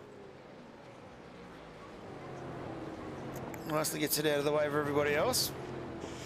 So might jump back up the front. We'll do a sit wrap after watching that battle for a little bit. So Paul Warwick is our race leader. He's 8.5 seconds up the road from Craig Friend from Old Mates and Sons. Craig having an absolute blinder here, sitting in second spot. Mark Horton from Taipan Esports. He is doing really well, up 2 spots in third. He's 21 seconds behind Craig Friend, but he's 7 seconds up the road from Andrew Hoffman. So Hoffy is sitting 3 seconds up the road from Glenn Boyce. So cracking drive from Glenn, who's up 13 spots to be in 5th. And as we look a little bit further back down the road, another 12 seconds, we've got Peter Vermey. Peter doing really well again, another driver up 7 spots. Craig Healy's up 10 spots into 7th for GMK Logistics Taipan Esports entry. They're having an absolute cracking drive. Paul Hayes is up 14 spots into 8th. Another great drive from the Scorpion Esports driver. And rounding out our top 10, we've got Mark Peck from Pecky Performance Racing up into 6th. And Robbie Griffiths from Fishy. A great effort, up 21 spots into the top 10. So we did talk about watching these Pecky boys, the Fishy boys, and they've really done quite well tonight.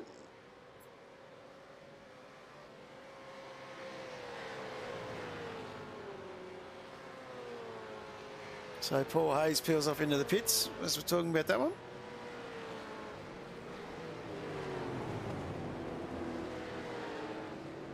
Definitely great driving from Robbie Griffiths here. And Ed and Peter Latham. Pete just getting past Ed there.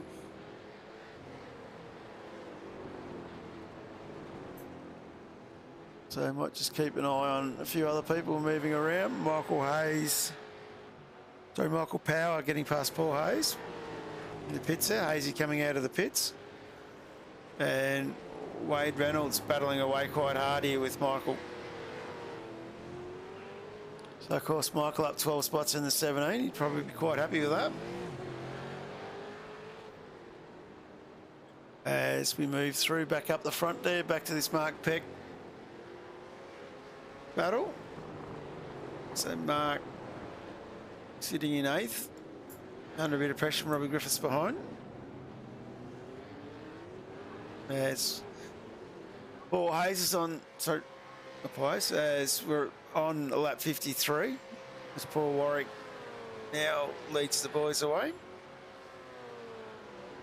Paul having a blinding job here. He's lapped everybody up to 7th.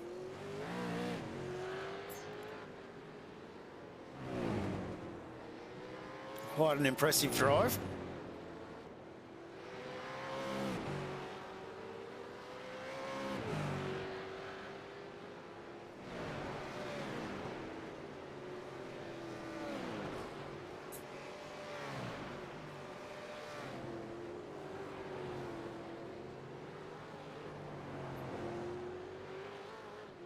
So, unlike split 1, we've seen these boys here go fairly long this evening without a safety car, which is absolutely fantastic driving. Interesting to see the strategy, how it changes.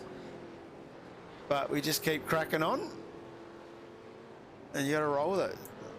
That's what's one of the good things with the way we set up the fuel and everything else. The vets, the boys have got to think and make the right choices, make the right decisions. Yeah, look, sometimes the strategy is good if there is a safety car. Sometimes it doesn't favour safety car. So, and in the competition, it's just like a draw. You roll the dice and play the percentage. That's right. It's got to be careful how you play it. As now at 54. So Paul having an absolute blinding drive here. 9 seconds up the road. We might just go back to one or two of the other battles. Toddy Duggan battling away here with Fletcher Christian and Bruce McLeod. So Bruce doing reasonably well, even though he's been battling traffic around him. Sorry, Bruce is a lap down. Sorry. As looks like that might have been Pete Kelleher into the wall.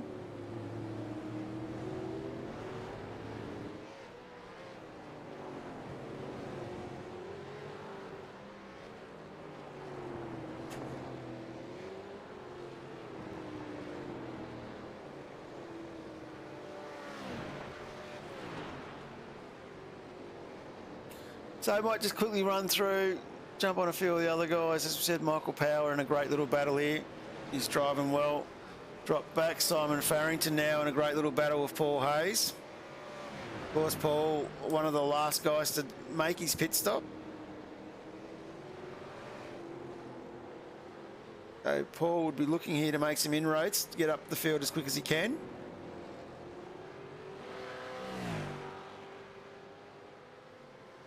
We might just jump on board with Paul Hayes, have a look from his perspective.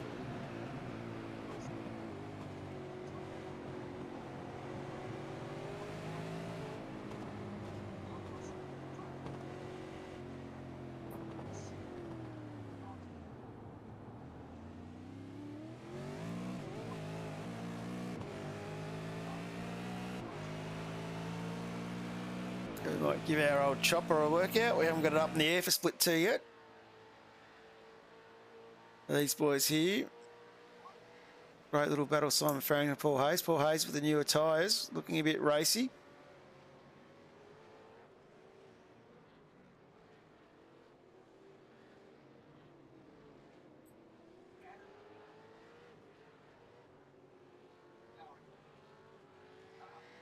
definitely cracking drive here from these two. It's good to see after so many laps in green flag racing that they're still nice and close. And it's a shame that who was it? Was it Hollis fell off the back of Paul Hayes? It would have been a pretty good three-way battle there. Yeah, here we go. Faz having a bit of a look. Sorry, Hayes having a bit of a look on Faz.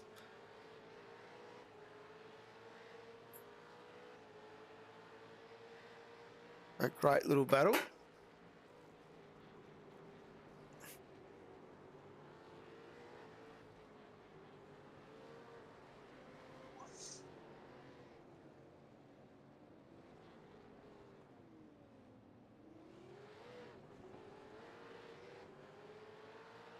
A great little battle as they come That's around. really close racing there.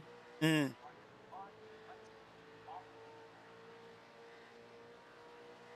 And Hayes having a look, big dive. But we got contact. Car on the wall there as well, which probably had a little bit of impact on that as well. Contact again. Oh, he spun him.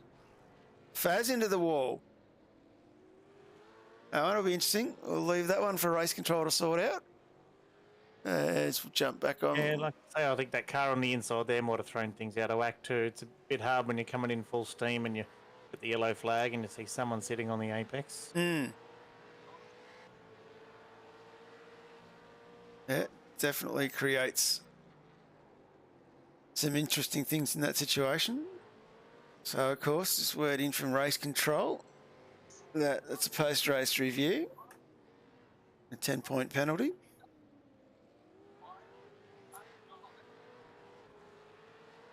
As we continue on now, get out of the chopper, jump back down to the ground level. Fletcher Christensen here, having a great drive tonight as well. Fletcher running around in 15th, up 5 spots. He'll be pretty happy with that, and you can see there, you know, Duggan's only half a second behind, and they're pretty much bang on doing the same lap time, so he's just going to need to keep his eyes forward and not look in his mirrors, just concentrate on his own lap times.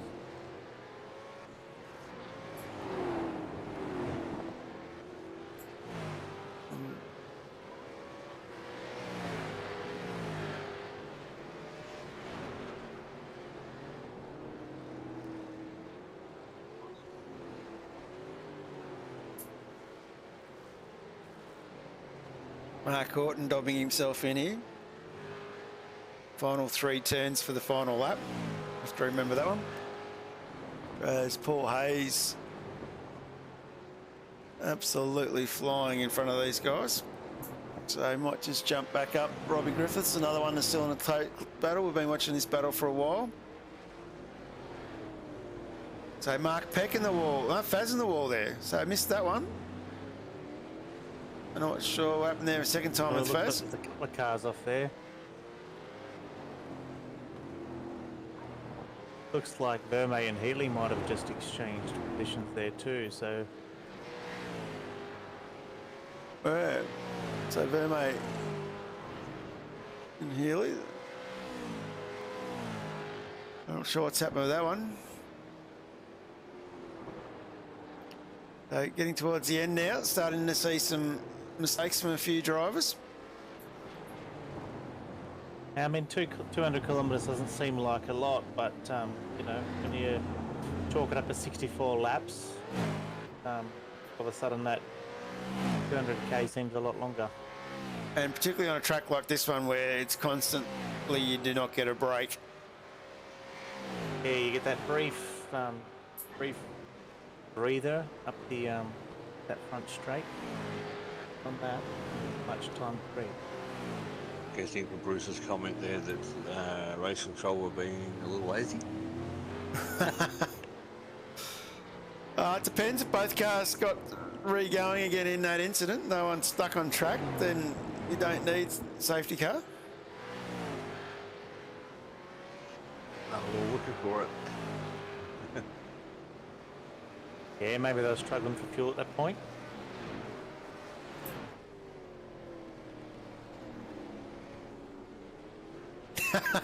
Bruce telling the boys to hit each other harder so he gets a break. That's fair enough. As we tick over lap 59 now, 64.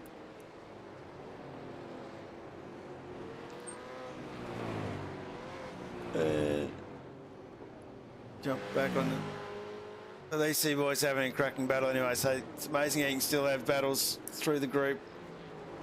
59 green flag laps.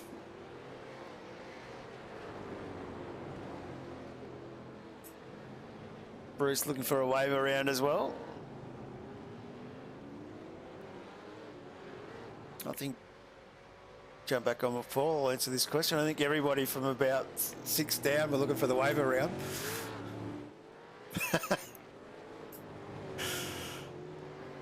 Yeah, Paul absolutely flying here.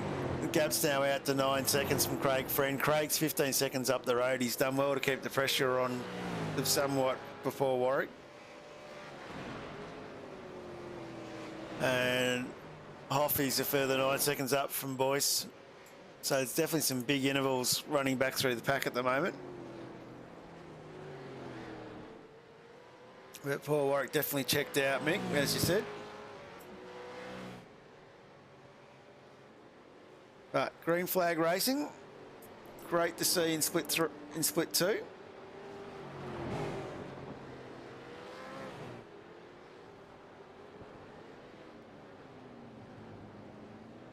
A very short incident sheet rundown as well, so hats off to the boys for all racing quite fairly. Yeah, look, to be fair, a lot of the times you see split 2 has got, you know, one of the biggest rap sheets, but I think actually off second this week, so Yeah. done very well. But I think we had three safety cars. 3 safety cars in split 1? Yep, 3.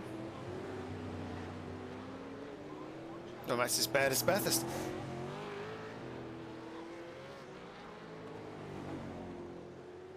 But what was there? 8 safety cars? Bathurst? Yeah.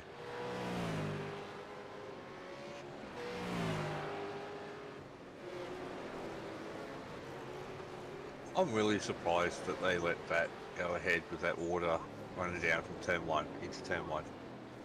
Yeah, it was a little bit. I they'd clean that up before the race. Well, it's a burst water main, apparently. Doesn't take much to fix the first water main. Well, Yeah, someone's run a bit wide down here.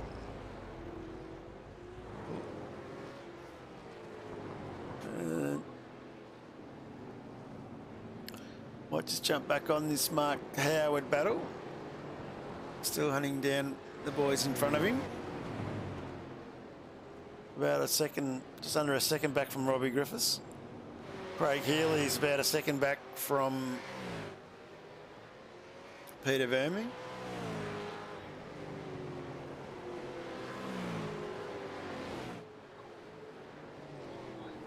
So Peter Vermey, another one of the guns that have come up from split 3 last season.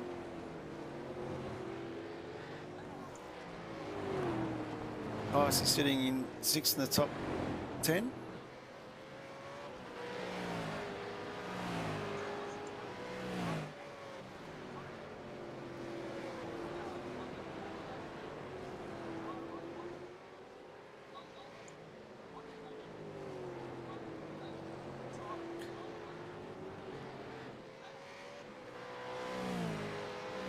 Another good little battle still going on as well. Wade Reynolds is up 17 spots in the 17th.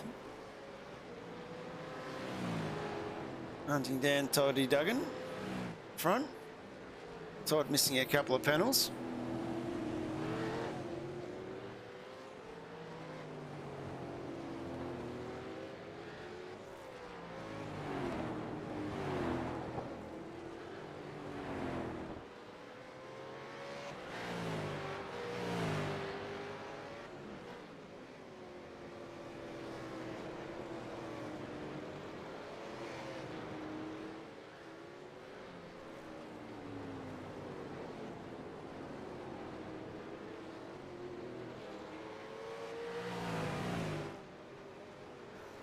Would like to have a quick shout out to a couple of the guys this race who ended up with 0 incidents, which again, I think is a pretty mammoth effort. So Craig Friend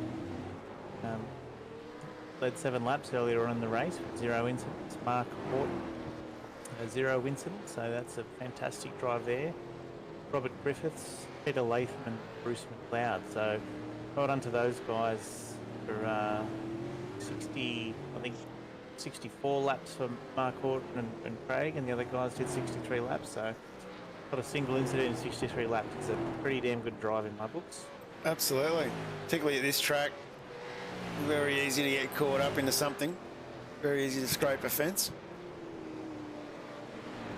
Yeah, it's pretty impressive.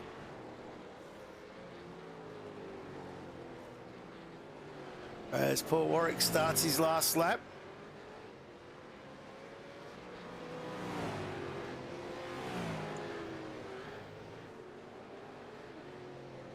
This has just been an absolutely dominating drive from Warwick. Like he hasn't skipped a beat all night. His strategy's been on point. Lap times have been, you know, super quick and consistent. He, you know, he thoroughly deserves this victory, I think.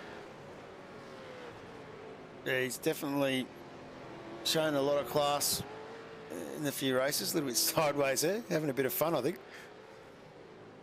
Don't celebrate too early, son. Can bring that undone pretty quick. Yeah. I think we did see him, saw him loop it at Zolder. He was about to cross the finish line with a 23-second lead.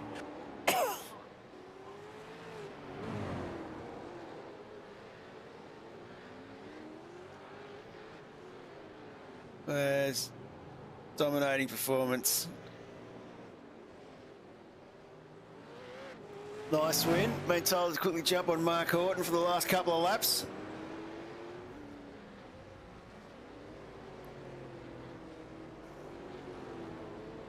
Gonna have to be impressive to beat Paul.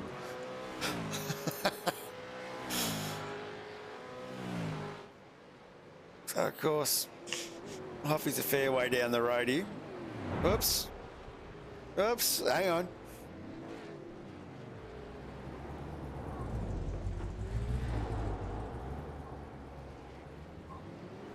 He's had time to spare, Mark. Oh, he's Hoffy.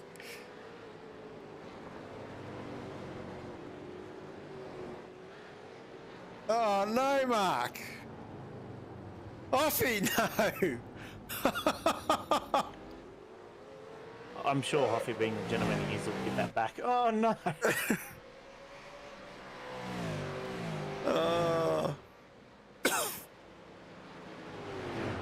I'm not sure whose was better there. Mark or Hoffy. Anyway, that wraps up split 2. Quickly have a quick look here at the results. Again, so another dominating performance by Paul Warwick. Paul's definitely shown his class in split 3, showing his class now in split 2. And in second, we had Craig Friend. Mark Horton rounded out our podium. So congratulations to our podium. Hoffy was 4th. Boyce, Vermey, Healy, Peck, Howard, and Robbie Griffiths brings out our top 10. So that's a great effort from our boys in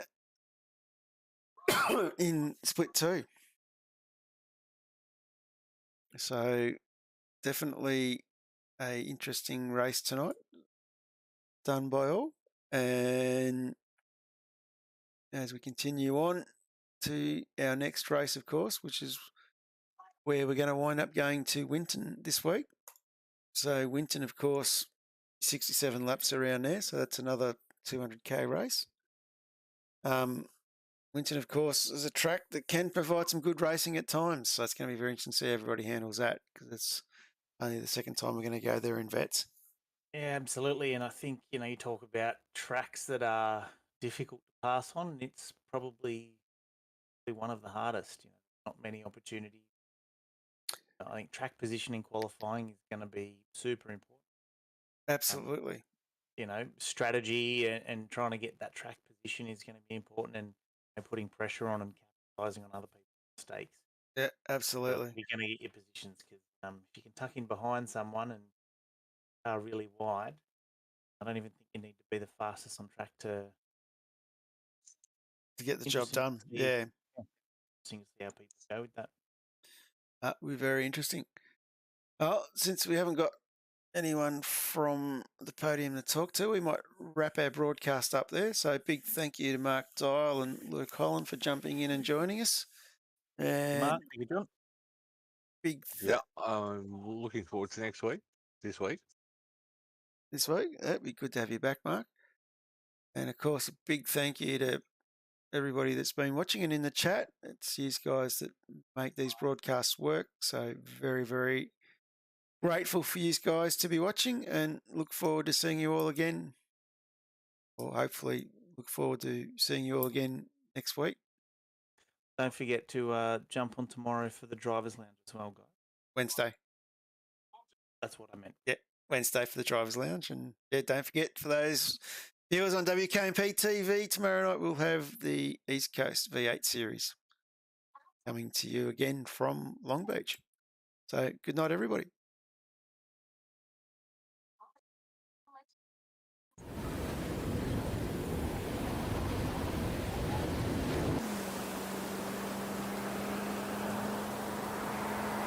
The ever-changing weather around the world.